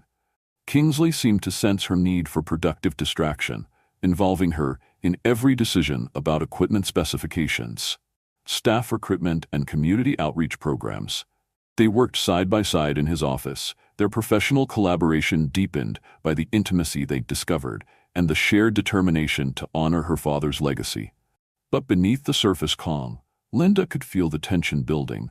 Catherine Morgan called twice daily with updates on the custody investigation.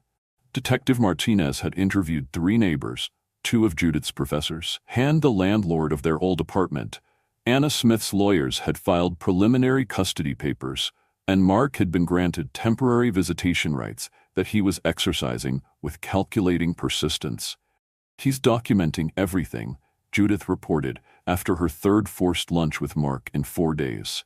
"Taking pictures of where I live, asking detailed questions about our daily routines, trying to get me to say things that could be twisted to sound inappropriate." "What kind of things?" Linda asked, though she wasn't sure she wanted to know.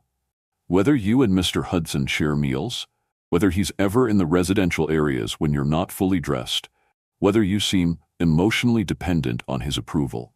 Judith's voice was flat with disgusted understanding. "He's building a case that you're essentially his kept woman, and I'm an innocent victim who needs protection." The crude assessment of their relationship made Linda's cheeks burn with anger and humiliation. "You know that's not what this is." "Of course I know that. But Uncle Mark is very good at making innocent things sound sinister." Judith moved to the windows, her young face etched with worry lines that belonged on someone much older. "Linda, what if he wins? What if the court decides I'd be better off with him?" And before Linda could answer, Kingsley appeared in the doorway with an expression that immediately put her on high alert. He was holding his phone, and whatever news he'd just received had transformed his usual composed confidence into something that looked dangerously close to panic. "We have a problem," he said, his voice tight with barely contained fury. "Anna Smith just filed an injunction to halt construction on the medical center, claiming the renovation violates historical preservation requirements." Linda felt the floor drop out from under her. Historical preservation? The building isn't even 100 years old. It doesn't matter. The injunction automatically stops all work until the claim can be investigated, which could take months. Kingsley moved to his desk, pulling up legal documents on his computer screen. "Anna's lawyers are arguing that the clinic has significant cultural and historical value to the community, and that converting it to a larger medical facility would destroy its architectural integrity." The irony was so blatant, it took Linda's breath away. She wants to tear down the entire neighborhood for luxury condos, but now she's concerned about historical preservation? She's concerned about buying time until she can force us to sell. Kingsley's jaw was tight with restrained rage. If the medical center project is tied up in legal challenges, if my resources are drained by custody battles and criminal investigations, eventually we'll have no choice but to accept her offer. Judith turned from the window, her dark eyes blazing with young fury. "So we fight back. We expose what she's doing, prove that Uncle Mark is working with her, show everyone that this is about greed, not family welfare." "With what evidence?" Linda asked, the hopelessness of their situation settling over her like a suffocating blanket. "Anna's too smart to leave obvious trails, and Mark can claim he's genuinely concerned about your welfare. Even if we suspect they're working together, suspicion isn't proof." Kingsley was quiet for a long moment, his pewter eyes distant with thought. When he finally spoke, His voice carried the kind of dangerous calm that preceded decisive action. What if we made them prove it themselves? What do you mean? Linda asked. I mean, what if we created a situation where Anna and Mark had to reveal their true motivations publicly, in front of witnesses who could testify about what they heard? Linda felt a flutter of hope mixed with apprehension. That sounds risky. Everything we do from now on is risky. Kingsley moved to Linda's chair, kneeling beside it so they were at eye level. But I have an idea that might force them to show their hand completely. Before he could explain, his phone rang with a call from Thomas Dever. Kingsley answered with visible reluctance, putting it on speaker so the others could hear. I apologize for calling on a Sunday, Thomas said, but there's been a development that requires immediate attention. Emma Gober is here. Linda felt Kingsley go rigid beside her. My mother is here? She arrived an hour ago, demanding to speak with you about family obligations and appropriate business practices. She's been quite vocal about her concerns regarding your recent personal and professional decisions. The timing was too perfect to be coincidental. Let me guess, Kingsley said with bitter understanding. Someone contacted her about the custody investigation and the medical center project. She mentioned receiving disturbing information from concerned parties about your involvement with Ms. Owens. Thomas's carefully neutral tone couldn't quite mask his disapproval. She seems to believe that your business judgment has been compromised by personal entanglements. Linda's heartbeat quickened as the implications became clear. Anna Smith hadn't just attacked their relationship through legal channels. She'd brought in Kingsley's estranged mother as another weapon in her arsenal. Send her up, Kingsley said, his voice deadly quiet. If my mother wants to discuss family obligations, she can do it where Linda can hear every word.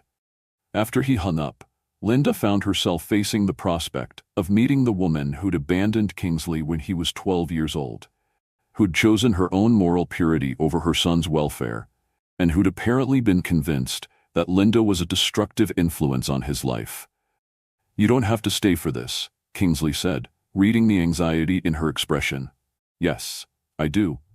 Linda stood, smoothing her dress with hands that only trembled slightly. If we're going to build a life together, I need to understand all the forces that shaped you. That includes the people who hurt you. When Emma Gober walked into the penthouse 15 minutes later, Linda was struck by how much Kingsley resembled his mother. She had the same gunmetal eyes, the same aristocratic bone structure, the same natural authority that commanded attention. But where Kingsley's presence felt protective and reassuring, Emma's felt judgmental and cold. At 62, she was still beautiful in the way that expensive maintenance and good genetics could preserve. Her silver hair, styled in a perfect chignon, and her navy suit, clearly designer-crafted. She moved through the space like she owned it, her gaze cataloging details with the calculating precision of someone preparing evidence for prosecution. Kingsley, she said, her voice carrying the kind of disappointed authority that probably still made him feel 12 years old. I see you're living exactly as extravagantly as your father did. Mother, Kingsley's tone was perfectly controlled, revealing nothing of the emotional wounds that Linda knew ran deep. I wasn't expecting you. And sure you weren't. Emma's gaze shifted to Linda, taking in every detail of her appearance with obvious disapproval. Miss Owens, I presume, you're younger than I expected. The casual insult made Linda's cheeks burn, but she kept her voice level. Mrs. Gober, Kingsley has told me about you. I'm sure he has. My son has always been prone to romanticizing abandonment as noble sacrifice. Emma moved to the windows, gazing out at the city with the same distant expression Kingsley wore when he was thinking. Just as he's apparently romanticizing this medical center project as community service rather than recognizing it for what it really is. And what is it really? Judith asked, stepping forward with the kind of fearless directness that reminded Linda of their father. Emma turned, studying Judith with sharp intelligence. A very expensive way for my son to assuage his guilt about profiting from his father's exploitation of communities like yours. The question is whether Miss Owens is genuinely committed to this project or simply using it and him to secure her own financial future. The accusation hit Linda like a physical blow, not because it was true, but because it was exactly what Anna Smith and Mark Woods had been implying through legal channels. "That's enough," Kingsley said, his voice carrying warning that would have made smart people retreat. But Emma Gober had never been intimidated by her son's anger. "Is it? Because from what I understand, Miss Owens moved into your penthouse within days of her father's death, accepted a highly paid position she's not qualified for, and is now fighting a custody battle that conveniently requires your legal and financial support." "You don't know what you're talking about," Linda said, finding her voice despite the emotions churning in her chest. "Don't I? I know that wealthy men like my son attract women who mistake financial security for love. I know that desperation makes people justify questionable choices as romantic destiny." Emma's smile was sharp enough to cut. "I also know that my son has been making irrational business decisions since he became involved with you, and that those decisions are now threatening everything he's spent 15 years building." The attack was so precisely crafted, so perfectly designed to exploit Linda's deepest insecurities, that she actually took a step backward. Because underneath Emma's cruelty was a grain of truth that Linda had been trying not to acknowledge. She had accepted Kingsley's help when she was desperate, had fallen in love with a man whose resources could solve all her problems, had allowed their relationship to complicate every aspect of their professional collaboration. "Get out," Kingsley said, his voice deadly quiet. "Now." "I'm trying to save you from repeating your father's mistakes," Emma replied. Apparently unfazed by his fury, he let his emotions override his business judgment, and it destroyed everything he touched. "You're following the same path. My father destroyed communities for profit and drove away everyone who tried to show him a better way. I'm building something that heals instead of exploits." Kingsley moved to Linda's side, his presence both protective and claiming. "And Linda is the reason I can do that, not the obstacle preventing it." Emma's expression softened slightly, revealing something that might have been genuine concern beneath the calculated cruelty. "Kingsley, I've watched you spend 15 years trying to atone for your father's sins, but charity projects and noble intentions don't erase the fundamental corruption of building wealth on other people's suffering." "Then what does?" The question came out raw, vulnerable in a way that revealed the boy who'd been abandoned by his mother's moral purity. "Nothing," Emma said with devastating honesty. "That's what I learned when I left your father. Some things can't be fixed, only escaped from. And some people can't be saved from the consequences of their choices." The silence that followed was heavy, with old wounds and newer betrayals. Linda could see the battle being fought in Kingsley's expression. The desire to believe his mother's love was genuine, warring with the knowledge that she'd abandoned him once and was apparently prepared to do it again. "Linda," Emma said, her voice gentler than it had been before, "I know you believe you love my son, but love isn't enough when it's built on foundations of desperation and financial dependency. Eventually, the inequality will poison everything between you." Linda felt tears prick at her eyes, not because Emma's words were true, but because they echoed the fears that kept her awake at night. "You're wrong about us." "Am I? Then prove it. Walk away from his money, his protection, his resources. Build your own life, solve your own problems, and see if what you feel for each other survives without the security he provides." The challenge hung in the air like a gauntlet thrown down. Linda knew that Emma was manipulating her, using her insecurities to drive a wedge between her and Kingsley. But the terrible thing was that part of her wondered if the woman was right. "Don't," Kingsley said, reading the conflict in Linda's expression. "Don't let her poison what we have with her bitterness." But the damage was already done. Emma's words had given voice to doubts that Linda had been fighting since the beginning, had made her question whether her love for Kingsley was genuine or just gratitude dressed up in prettier clothes. Emma Gober left a penthouse with the satisfaction of someone who'd delivered a fatal blow, but her poison continued working long after her departure. Linda found herself unable to meet Kingsley's eyes, unable to pretend that his mother's words hadn't found their mark in the deepest recesses of her heart. "You're not seriously considering what she said," Kingsley said, watching Linda pace the living room with growing alarm. "Aren't you, even a little?" Linda stopped by the windows, staring out at the city lights that had once seemed magical, but now felt like evidence of the impossible distance between their worlds. Your mother is right about one thing. I accepted your help when I was desperate. I moved into your home, took your job, fell in love with you while you were solving all my problems. You fell in love with me because of who I am, not what I can provide. Did I? How can either of us be sure? Linda turned to face him, and Kingsley felt his heart break at the doubt he saw in her dark eyes. What if I'm just like all those other women your mother mentioned? Women who mistake financial security for love. Because you're nothing like them, Kingsley said, moving toward her with desperate urgency. Because you fought me on every decision, challenged every assumption, made me work to earn your respect instead of just accepting my help gratefully. But I did accept it. When Mark threatened to take Judith, when Anna attacked the medical center project, when the police investigation started, every time there was a crisis, I let you solve it with your money and your connections. Linda's voice broke slightly. Maybe Emma's right. Maybe the only way to know if what we have is real is if I prove I don't need your protection. Judith, who had been listening from the hallway, stepped into the room with the kind of fierce determination that reminded everyone present of her father. Linda, that's the stupidest thing I've ever heard you say. Judith, no, listen to me. Do you remember what Dad used to say about accepting help? That the strongest people aren't the ones who never need assistance. They're the ones who know how to build partnerships instead of dependencies.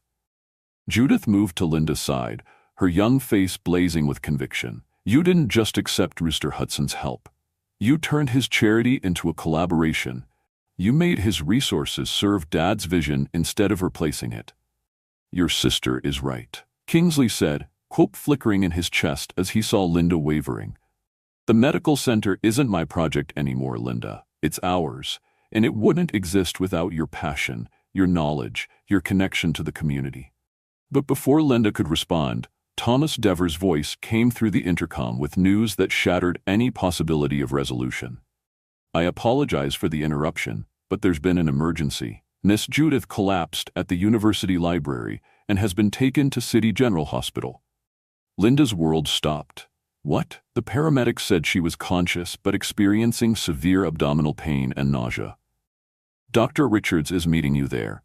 Linda was already moving toward the door, her earlier doubts forgotten in the face of genuine crisis. Kingsley followed, calling for his driver, while Linda grabbed her purse with hands that shook with terror. The ride to the hospital passed in a blur of city lights and desperate prayers. Linda clutched Kingsley's hand without thinking, drawing strength from his solid presence, even as her mind raced through every terrible possibility. City General's emergency room was a chaos of fluorescent lights and antiseptic smells that reminded Linda painfully of the night her father died. Dr. Richards met them in the waiting area with the kind of expression that prepared families for bad news. Judith is stable, but we need to run more tests, he said without preamble. Her symptoms suggest possible appendicitis, but there are some complications that concern me. What kind of complications? Linda asked, her voice barely recognizable. Elevated white blood cell count, irregular heartbeat, signs of systemic inflammation that seem disproportionate to a simple appendicitis. Dr. Richards consulted his tablet with professional concern. Miss Owens, has your sister been under unusual stress lately? Any changes in diet, medication, or living situation? The questions hit Linda like physical blows. She's been dealing with family legal issues, but nothing that would. Dr. Richards, Kingsley interrupted, his voice carrying deadly calm. I want a full toxicology screen. Test for everything. Drugs, poisons, anything that could cause these symptoms. Linda stared at him in horror. You think someone poisoned her? I think the timing of her collapse is very convenient for people who want to prove you're an unfit guardian, Kingsley replied, his stone-colored eyes hard with fury. And I think we've been underestimating how far Anna Smith is willing to go. 2 hours later, Dr. Richards returned with test results that confirmed their worst fears. Judith had been poisoned, not with anything immediately life-threatening, but with a combination of substances that would have caused exactly the symptoms she'd experienced. The good news is that she's going to be fine, Dr. Richards said.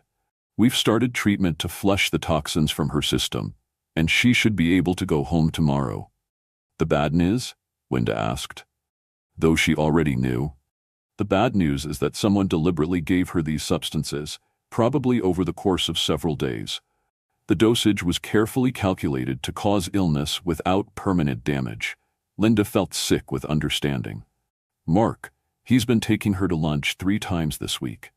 We need to call Detective Martinez, Kingsley said, already reaching for his phone. This is attempted poisoning, and it proves that Mark's custody claims are part of a larger conspiracy. But when Detective Martinez arrived at the hospital, she brought news that made their situation even more desperate. Miss Owens, I need to inform you that based on recent developments, Child Protective Services has been granted emergency custody of your sister pending a full investigation. Linda's legs nearly gave out from under her. What recent developments? Your sister's hospitalization, combined with allegations about your living situation and emotional stability, have raised serious concerns about your ability to provide adequate care. Detective Martinez's expression was sympathetic but implacable. Miss Judith will be placed in temporary protective custody until the court can determine the most appropriate long-term arrangement. Protective custody with who? Kingsley asked, though Linda could see in his expression that he already knew the answer. Mark Woods has been approved as the emergency guardian. He'll take custody as soon as Miss Judith is discharged from the hospital. Linda felt the room spinning around her. Everything Anna Smith and Mark had orchestrated, the custody investigation, the legal challenges, even poisoning Judith, had been designed to reach this moment. With Judith in Mark's custody, Linda would have no leverage to resist the pressure to sell the clinic property. This is insane, Linda said, her voice breaking with desperation. Mark poisoned her. He made her sick so he could claim I was an inadequate guardian. That's a serious accusation, Miss Owens. Do you have evidence to support it? Linda looked at Detective Martinez, seeing sympathy, but also professional skepticism. Without proof of Mark's involvement in Judith's poisoning, without evidence of his conspiracy with Anna Smith, her accusations sounded like the desperate claims of a woman trying to avoid losing custody. We'll get evidence, Kingsley said, his voice carrying the kind of implacable determination that had built empires. And when we do, everyone involved in this conspiracy will pay for what they've done. But as Linda watched her sister sleeping in the hospital bed, pale and vulnerable from the poison that should never have touched her, she realized that getting evidence might not be enough. Mark and Anna had played their game perfectly, using the legal system itself as their weapon. The only way to save Judith, and everything else they built together, was to make Mark and Anna reveal their true motivations in a way that couldn't be explained away or legally maneuvered around. It was time for desperate measures. Kingsley. Linda said, her voice steady, despite the tears streaming down her cheeks. Remember that plan you mentioned, about making them show their hand publicly? His gunmetal eyes met hers, and she saw her own determination reflected back. Yes. Tell me what you had in mind, because I'm ready to fight dirty. When visiting hours ended and they were forced to leave Judith sleeping in her hospital bed, Linda felt something fundamental shift inside her. Emma Gober's psychological manipulation, Mark's poisoning of her sister, Anna Smith's calculated cruelty, all of it had been designed to make her feel powerless, to convince her that love and hope were luxuries she couldn't afford.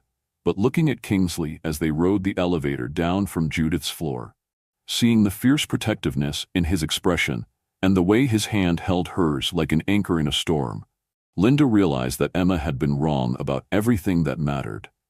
Love wasn't about equal resources, or matched backgrounds, or the absence of dependency. Love was about choosing to build something together that neither person could create alone. It was about trust and partnership, and the willingness to fight for each other when the world tried to tear them apart. I love you, she said as the elevator doors opened onto the hospital lobby. Not because you can solve my problems, but because you make me brave enough to solve them myself. Kingsley stopped walking, turning to face her with an expression of wonder and relief. Linda, I'm not walking away from what we have. and not letting fear or other people's poison convince me that our love isn't real." Linda stood on her toes to kiss him, tasting hope and determination and the promise of a future worth fighting for. "But I am going to prove that I'm strong enough to stand beside you as an equal partner, not just someone you rescued." When Kingsley smiled, it was with the fierce joy of a man who'd just been handed back everything that mattered. "Then let's go save your sister and destroy our enemies." The battle for their future was about to reach its climax, and Linda was finally ready to fight it with everything she had. Kingsley's plan was audacious in its simplicity and terrifying in its risks. Within 24 hours of Judith's poisoning, he had arranged what he called a community meeting to discuss the future of the medical center project. The meeting would be held in the empty clinic building, with invited attendees including Mark Woods, Anna Smith, Detective Martinez, city council members, and representatives from the neighborhood families who would be served by the new facility. "You're gambling everything on the assumption that they'll reveal their true motives publicly," Catherine Morgan warned during their emergency strategy session. "If they're smart enough to maintain their facades, this could backfire spectacularly." "They won't maintain their facades," Linda said with grim certainty. "Anna's too arrogant and Mark's too greedy. When they think they've won, they'll show their true colors. And if they don't?" Linda looked at Kingsley, drawn strength from the unwavering confidence in his pewter eyes. "Then we'll have fought the good fight and lost honorably. But at least Judith will know that we didn't surrender without trying everything." The morning of the meeting, Linda stood in her father's old office, now emptied of furniture but still heavy with memories. In a few hours, this space would either be saved or lost forever, depending on whether she and Kingsley could expose the conspiracy that had cost her father his life and threatened to destroy everything he'd built. "Second thoughts?" Kingsley asked from the doorway, looking devastatingly handsome in the dark suit he'd chosen for what might be the most important meeting of their lives. "Third and fourth thoughts," Linda admitted. "But no regrets, not anymore." He moved to her side, his presence solid and reassuring in the uncertain morning light. "Your father would be proud of you." "Would he? I'm about to gamble his legacy on a plan that could destroy everything he worked for." "You're about to fight for his legacy against people who've already been trying to destroy it." Kingsley turned her to face him, his hands gentle on her shoulders. That's exactly what he would have done. When the attendees began arriving an hour later, Linda felt the weight of destiny settling over the empty clinic like a shroud. Mark Woods entered with the confident swagger of a man who believed victory was assured. Anna Smith beside him, looking like a predator scenting wounded prey. Detective Martinez brought a court stenographer to record the proceedings, while city council members and neighborhood representatives filled the folding chairs that Thomas had arranged in the main examination room. "Thank you all for coming," Kingsley began, his voice carrying the natural authority that commanded boardrooms and bent corporate wills. "We're here to discuss the future of this community and the medical center project that will serve its residents for generations to come." "We're here," Anna Smith interrupted with practiced charm, "to discuss realistic alternatives to a financially unsustainable vanity project that serves no one except Mr. Hudson's guilty conscience." The room tensed at her aggressive opening, exactly as Kingsley and Linda had hoped it would. Anna was too arrogant to ease into her attack. She wanted to dominate from the beginning.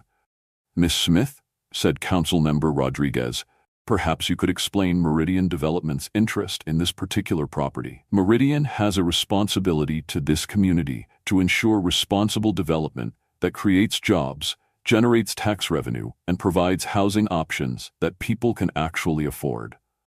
Anna's smile was bright and predatory as she gestured toward the clinic's worn fixtures. "Converting a failing medical practice into an even larger medical facility that will depend entirely on charitable donations is not responsible development. The medical center will be self-sustaining within 3 years," Linda said, speaking for the first time since the meeting began. "We've done the financial projections based on patient volumes, insurance reimbursements, and sliding scale fees that make healthcare accessible without making it unprofitable."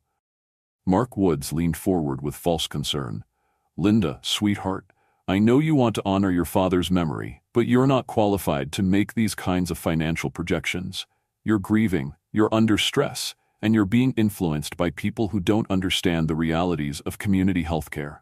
The condescending tone was perfectly calculated to make Linda appear unstable and incompetent. But instead of feeling diminished, Linda felt her father's strength flowing through her like a river of quiet confidence. "Uncle Mark, you're right that I'm grieving, but I'm not incapacitated by grief. And I'm certainly not being influenced by anyone." Linda stood, moving to the center of the room where everyone could see her clearly. "What I am is educated, experienced, and committed to serving this community the way my father taught me. Your father was an idealist who nearly bankrupted himself trying to provide free health care to people who should have been seeking care through appropriate government channels," Anna said, her mask of sympathy slipping slightly. "His death was tragic, but it was also inevitable, given the stress of trying to make an economically unviable practice succeed." "Inevitable?" Detective Martinez spoke for the first time, her voice sharp with professional interest. "That's an interesting choice of words, Miss Smith." Anna's perfect composure flickered for just a moment before reasserting itself. "I simply meant that the stress of financial failure often has health consequences, especially for older individuals with existing cardiac risks." "How did you know about my father's cardiac risks?" Linda asked, her pulse quickening with the scent of approaching victory. "His medical records were confidential. It's common knowledge that healthcare providers often suffer from stress-related health issues." Anna's confidence was cracking, revealing the calculating predator underneath. "Actually," Kingsley said, standing and moving to Linda's side, "it's not common knowledge. In fact, very few people knew about Dr. Owen's cardiac history. His own daughters weren't even aware of the full extent of his health challenges." Mark Woods shifted uncomfortably in his chair. "Joseph mentioned his heart problems to me during family conversations." "When?" Judith's voice came from the back of the room, where she'd entered quietly, despite being officially in Mark's custody. "When did Dad ever talk to you about his health, Uncle Mark? Because I can't remember you calling him once in the past 5 years until he died." The room turned to look at Judith, pale but determined, her dark eyes blazing with the same fierce intelligence that had made her father such a formidable advocate for his patients. "Judith, honey, you shouldn't be here," Mark said, rising from his chair with false concern. "You're supposed to be resting, recovering from your illness." "You mean recovering from the poison you've been giving me?" Judith's voice carried clearly through the room, and Linda heard several people gasp in shock. "That's a very serious accusation," Detective Martinez said, her professional attention now fully focused on Mark. "Do you have evidence to support that claim, Miss Judith?" "I have the takeout containers from every lunch Uncle Mark bought me this week. And I have the dietary supplement pills he said would help me manage stress during this difficult time." Judith pulled a plastic bag from her purse, holding it up for everyone to see. "I saved them because something felt wrong about the way he kept insisting I take them." Mark's face went white.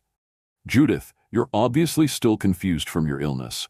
I was trying to help you maintain your health during a difficult time." "By giving her substances that made her sick enough to require hospitalization?"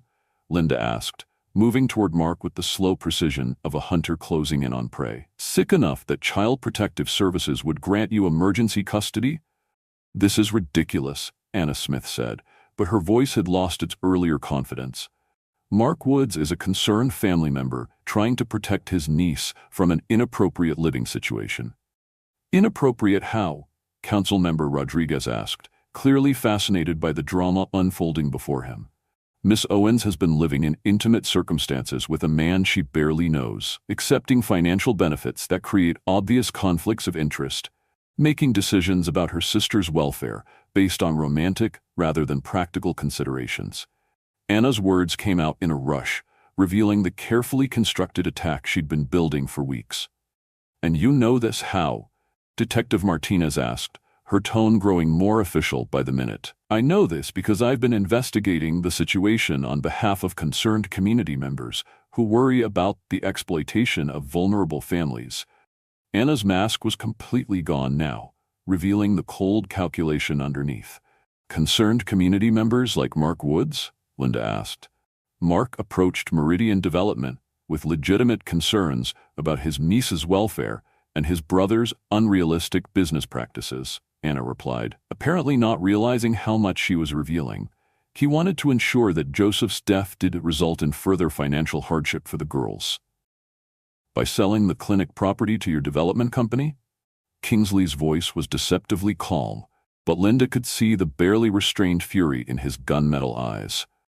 By ensuring that valuable community assets are developed responsibly instead of being wasted on impractical charity projects, Anna shot back. Her professional facade finally cracking completely.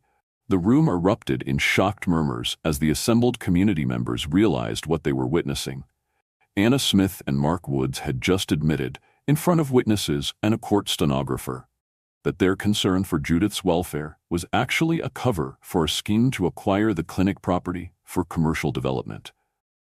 Let me make sure I understand this correctly, Detective Martinez said, consulting her notes with professional thoroughness.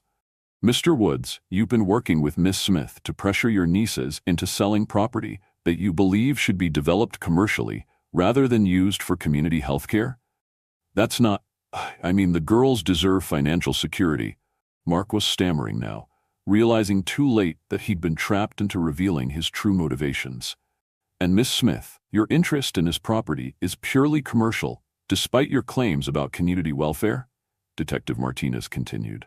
Meridian Development has a responsibility to ensure responsible land use, Anna replied, but her voice lacked conviction. Responsible according to who? Judith asked, moving to stand beside Linda with the kind of fierce family loyalty that their father had instilled in both his daughters. According to the families who need health care, or according to developers who want to build luxury condos? According to basic economic principles, Anna snapped, her corporate mask completely abandoned now. This neighborhood is prime for gentrification, and holding on to outdated community service models prevents progress that would benefit everyone. Everyone except the people currently living here, Councilmember Rodriguez observed dryly. Linda felt the moment crystallizing around them, like the eye of a hurricane finding its center. Everything Anna and Mark had worked for, all their careful manipulation and legal maneuvering, was crumbling in the face of their own arrogance and greed. Detective Martinez, Linda said, her voice steady with newfound confidence, I'd like to file formal charges against Mark Woods for poisoning my sister and against both Mark Woods and Anna Smith for conspiracy to commit fraud. I think we have enough evidence to warrant investigation, Detective Martinez agreed, signaling to the officers who had been waiting outside. As Mark and Anna were led away in handcuffs, their protests and threats echoing through the empty clinic, Linda felt something that had been broken inside her finally healing. Her father's dream would survive, Judith would be safe, and the love she'd found with Kingsley would no longer be shadowed by doubt or manipulation. It's over, Kingsley said, pulling her into his arms as the last of the officials departed. No, Linda corrected, looking around the clinic space that would soon become the community medical center her father had dreamed of building. It's just beginning. 3 months later, Linda stood in the same examination room where her father had treated thousands of patients, watching as the last pieces of medical equipment were installed in what was now the Joseph Owens Memorial Community Health Center. The space had been transformed beyond recognition. Larger, brighter, equipped with technology that would serve the community for decades to come. The pharmacy delivery arrived an hour ago, Judith reported, consulting the tablet that had become her constant companion since she'd been hired as the center's administrative coordinator. And Dr. Patel wants to know if you've decided on the color scheme for the pediatric examination rooms. Linda smiled at her sister's professional competence, marveling at how much they'd both grown in the months since their father's death. Judith had not only recovered completely from Mark's poisoning, but had thrown herself into the medical center project with the passionate dedication of someone who discovered her true calling. Tell Dr. Patel that bright colors are fine, as long as they're soothing rather than overwhelming, Linda replied, making a note in her own planning documents. We want children to feel safe here, not overstimulated. Speaking of feeling safe, Kingsley said from the doorway, How are you feeling about the opening ceremony tomorrow? Linda turned to face the man who had become her partner in every sense of the word, feeling her chest tighten with joy at the sight of him. He'd traded his corporate suits for khakis and button-down shirts that made him look more approachable, though he still possessed the quiet authority that had first attracted her attention. Nervous, excited, grateful, Linda moved into his arms, reveling in the simple pleasure of being held by someone who loved her completely. Ready. The city council is sending 5 representatives. The state health department wants to use us as a model for rural healthcare delivery, and we've got funding commitments that will carry us through the first 3 years of operation, Kingsley reported, pressing a kiss to the top of her head. Your father would be amazed. He'd be proud, Linda corrected, but not amazed. He always knew this community deserved better healthcare. We just gave him the resources to make his vision reality. The investigation into her father's death had revealed that Mark Woods had been slowly poisoning Joseph Owens with the same substances he'd later used on Judith, weakening his heart over months until the final, fatal attack. Anna Smith had provided the poison and the motivation, believing that eliminating the idealistic doctor would clear the way for her development plans. Both conspirators were now serving lengthy prison sentences, their convictions making headlines that had brought national attention to the medical center project. The publicity had attracted additional funding, volunteer medical professionals, and community support that exceeded even Linda's most optimistic projections. Thomas called this morning, Kingsley continued, his arms tightening around Linda. The final permits came through for the expansion project. We can break ground on the additional wing next spring. The Mental Health and Wellness Center, Linda said, warmth spreading through her chest as she thought about the comprehensive care they'd soon be able to provide. Dad would have loved that. He always said that healing the body without addressing the mind was only half the job. He also would have loved knowing that his daughters were happy, Judith interjected, looking up from her tablet with a grin that reminded Linda painfully of their father. Speaking of which, when are you two going to stop pretending you're not planning a wedding?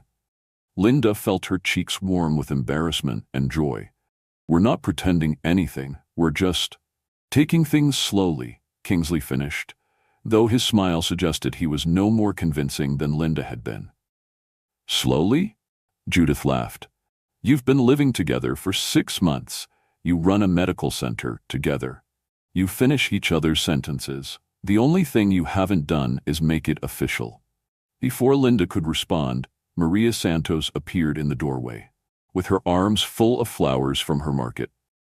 For tomorrow's ceremony, she announced, her weathered face beaming with pride. Your papa loved white roses, and I thought he should have them for his special day. Maria, you didn't have to, Linda began, but the older woman waved away her protests. Your papa delivered my grandson when no one else would help us. Your mama fed my family when my husband lost his job. Maria's eyes filled with tears of gratitude. This medical center, it's not just for us, it's for our children, our grandchildren, everyone who comes after. You gave us hope again. After Maria left, Linda found herself overwhelmed by the magnitude of what they'd accomplished together. The medical center wasn't just a building or a business, it was a living monument to her father's belief that healthcare was a fundamental human right, not a privilege to be earned. Are you ready for tomorrow? Kingsley asked, seeming to read her thoughts. I think so. Linda looked around the space that would soon be filled with patients, families, and the quiet miracles of healing. But there's something I want to do first. She led Kingsley and Judith to her father's old office, which they'd converted into a consultation room for complex cases. On the wall hung the photograph of Dr. Joseph Owens that had been taken during his residency, young, idealistic, filled with the passionate determination to make the world better through healing. Dad, Linda said softly, addressing the photograph as if he could hear her. We did it. Not the way you planned, maybe, but we did it. Your clinic is going to serve thousands of people. Judith's going to be a doctor who changes lives. And she paused, looking at Kingsley with all the love she'd been afraid to acknowledge months ago. I found someone who loves me the way you loved Mom. Someone who sees your vision and wants to make it reality. Kingsley moved closer, his hand finding hers. Your father didn't just leave behind a legacy of healing, Linda. He left behind daughters who inherited his courage, his compassion, and his absolute refusal to accept that some problems are too big to solve. Is that a proposal? Judith asked with barely contained excitement. Kingsley laughed, pulling a small velvet box from his pocket. Actually, it is. Linda's breathing stopped as he dropped to one knee in the room where her father had made countless decisions that saved lives, where healing had been both art and calling. Linda Owens, Kingsley said, his storm-colored eyes bright with love and certainty. You've taught me that the best partnerships aren't built on equal resources, but on shared dreams. You've shown me that love isn't about rescue or dependency, but about choosing to build something beautiful together. He opened the box to reveal a ring that caught the afternoon light, like captured starfire. Will you marry me and help me spend the rest of my life proving that your father was right about everything that matters? Through her tears, Linda could see Judith bouncing with excitement, could hear the distant sounds of contractors putting finishing touches on tomorrow's ceremony preparations, could feel the weight of her father's legacy and the promise of the future combining into something larger than she'd ever dared dream. Yes, she whispered, then louder. Yes, absolutely yes. When Kingsley slipped the ring onto her finger, Linda felt the last of her fears dissolving. This wasn't about gratitude or financial security or desperate choices made in a crisis. This was about love. Real, complicated, transformative love that had grown stronger through every challenge they'd faced together. I love you, she said, framing his face with her hands as he stood. Not because you saved me, but because you saw who I really was when I couldn't see it myself. I love you too, Kingsley replied, sealing the promise with a kiss that tasted like hope and forever. And I can't wait to spend the rest of our lives proving it. The next morning dawned bright and clear. Perfect weather for the opening ceremony that would officially dedicate the Joseph Owens Memorial Community Health Center.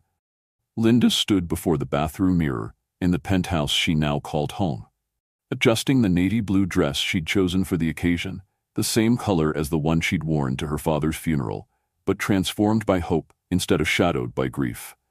Ready? Kingsley asked from the doorway, devastatingly handsome in his charcoal suit and looking every inch the successful businessman who'd chosen service over profit. Ready, Linda confirmed, touching the engagement ring that caught the morning light like a promise kept. The ceremony was everything Linda had dreamed it could be. Local families filled the folding chairs set up in the clinic's main corridor, their faces bright with anticipation and gratitude. City officials spoke about community partnership and innovative healthcare delivery. Medical professionals who'd volunteered their services talked about the importance of accessible care. But it was Judith who brought tears to Linda's eyes when she stepped to the microphone, poised and confident in her role as the center's administrative coordinator. My father, Dr. Joseph Owens, believed that healing was about more than just treating symptoms, Judith began, her young voice carrying clearly through the space. He believed it was about seeing the whole person, understanding their struggles, and providing care that addressed not just physical needs, but emotional and spiritual ones too. She paused, looking directly at Linda and Kingsley. He also believed that the best things in life come from partnerships built on mutual respect, shared vision, and love that transforms everyone it touches. This medical center exists because my sister Linda had the courage to accept help when she needed it, and because Kingsley Hudson had the wisdom to recognize that true wealth comes from building something that serves others. The applause was thunderous, but Linda barely heard it. She was thinking about her father, about the journey that had brought them to this moment, about the love that had grown from desperation into something unshakable. When the ribbon was cut and the first patients began filtering through the doors that would remain open for generations to come, Linda felt her father's presence as clearly as if he were standing beside her. "We did it, Dad," she whispered. "We built something beautiful." 6 months after that, Linda walked down the aisle of the small church where her father had been eulogized, wearing her grandmother's wedding dress and carrying a bouquet of white roses mixed with herbs from the medical center's therapeutic garden. Judith stood beside her as maid of honor, radiant in the knowledge that she'd been accepted to medical school with a full scholarship funded by the Hudson Foundation. Kingsley waited at the altar in a charcoal gray suit that made his eyes look like storm clouds. Thomas Dever beside him as best man, with a smile that suggested he'd finally approved of his employer's personal choices. Even Emma Gober sat in the front row, her expression softer than Linda had ever seen it, apparently reconciled to the idea that her son had found happiness in service rather than pure profit. The ceremony was simple, focused on promises rather than pageantry, witnessed by a community that had become family and friends who had proven themselves in the fires of adversity. When Kingsley kissed her at the altar, Linda tasted hope and laughter and the promise of a future built on love rather than fear. "I love you, Mrs. Hudson," he murmured against her lips. "I love you too," Linda whispered back, her heart full of joy that felt both earned and freely given. The reception was held in the medical center's community room, with tables arranged around the space where children now received their vaccinations and elderly patients managed their chronic conditions. Maria Santos provided the catering, her grandson playing violin music that filled the room with celebration. Detective Martinez attended with her partner, having become something of a friend during the legal proceedings that had sent Mark Woods and Anna Smith to prison for conspiracy and fraud. During the dinner, Thomas Dever stood to offer a toast that brought tears to Linda's eyes and laughter from the assembled guests. "To Kingsley and Linda Hudson," he said, raising his champagne glass, "who prove that the best business partnerships are built on love, and the strongest love stories begin with shared commitment to something larger than ourselves." As the evening wound down and guests began to depart, Linda found herself standing in her father's old office with Kingsley, looking at the framed photograph of Dr. Joseph Owens that now held a place of honor on the wall. "Do you think he'd approve?" she asked, leaning against her husband's solid warmth. "I think he'd say that love and healing go hand in hand," Kingsley replied, his arms tightening around her, "and that the best way to honor someone's memory is to build something beautiful from the foundation they laid." Linda smiled, thinking of all the patients who would be treated in these rooms, all the families who would find help when they needed it most, all the lives that would be touched by the community her father had served, and they had chosen to continue serving together. "Then let's build something beautiful," she said, turning in Kingsley's arms to kiss him with all the passion and promise their future held. Outside, the city lights twinkled like stars, and inside the Joseph Owens Memorial Community Health Center, love and healing were preparing to work their quiet miracles for generations to come. Have you ever found love in the most unexpected circumstances? Share your stories in the comments below and let me know where you're watching from around the world. Don't forget to subscribe for more passionate love stories, and remember that sometimes the most beautiful beginnings come from the most challenging endings. Join me tomorrow for another story of love conquering impossible odds, because here at Sage King Stories, we believe that love always finds a way. Until then, this is Sage King reminding you that true wealth isn't measured in dollars, but in the depth of the connections we build and the lives we touch along the way.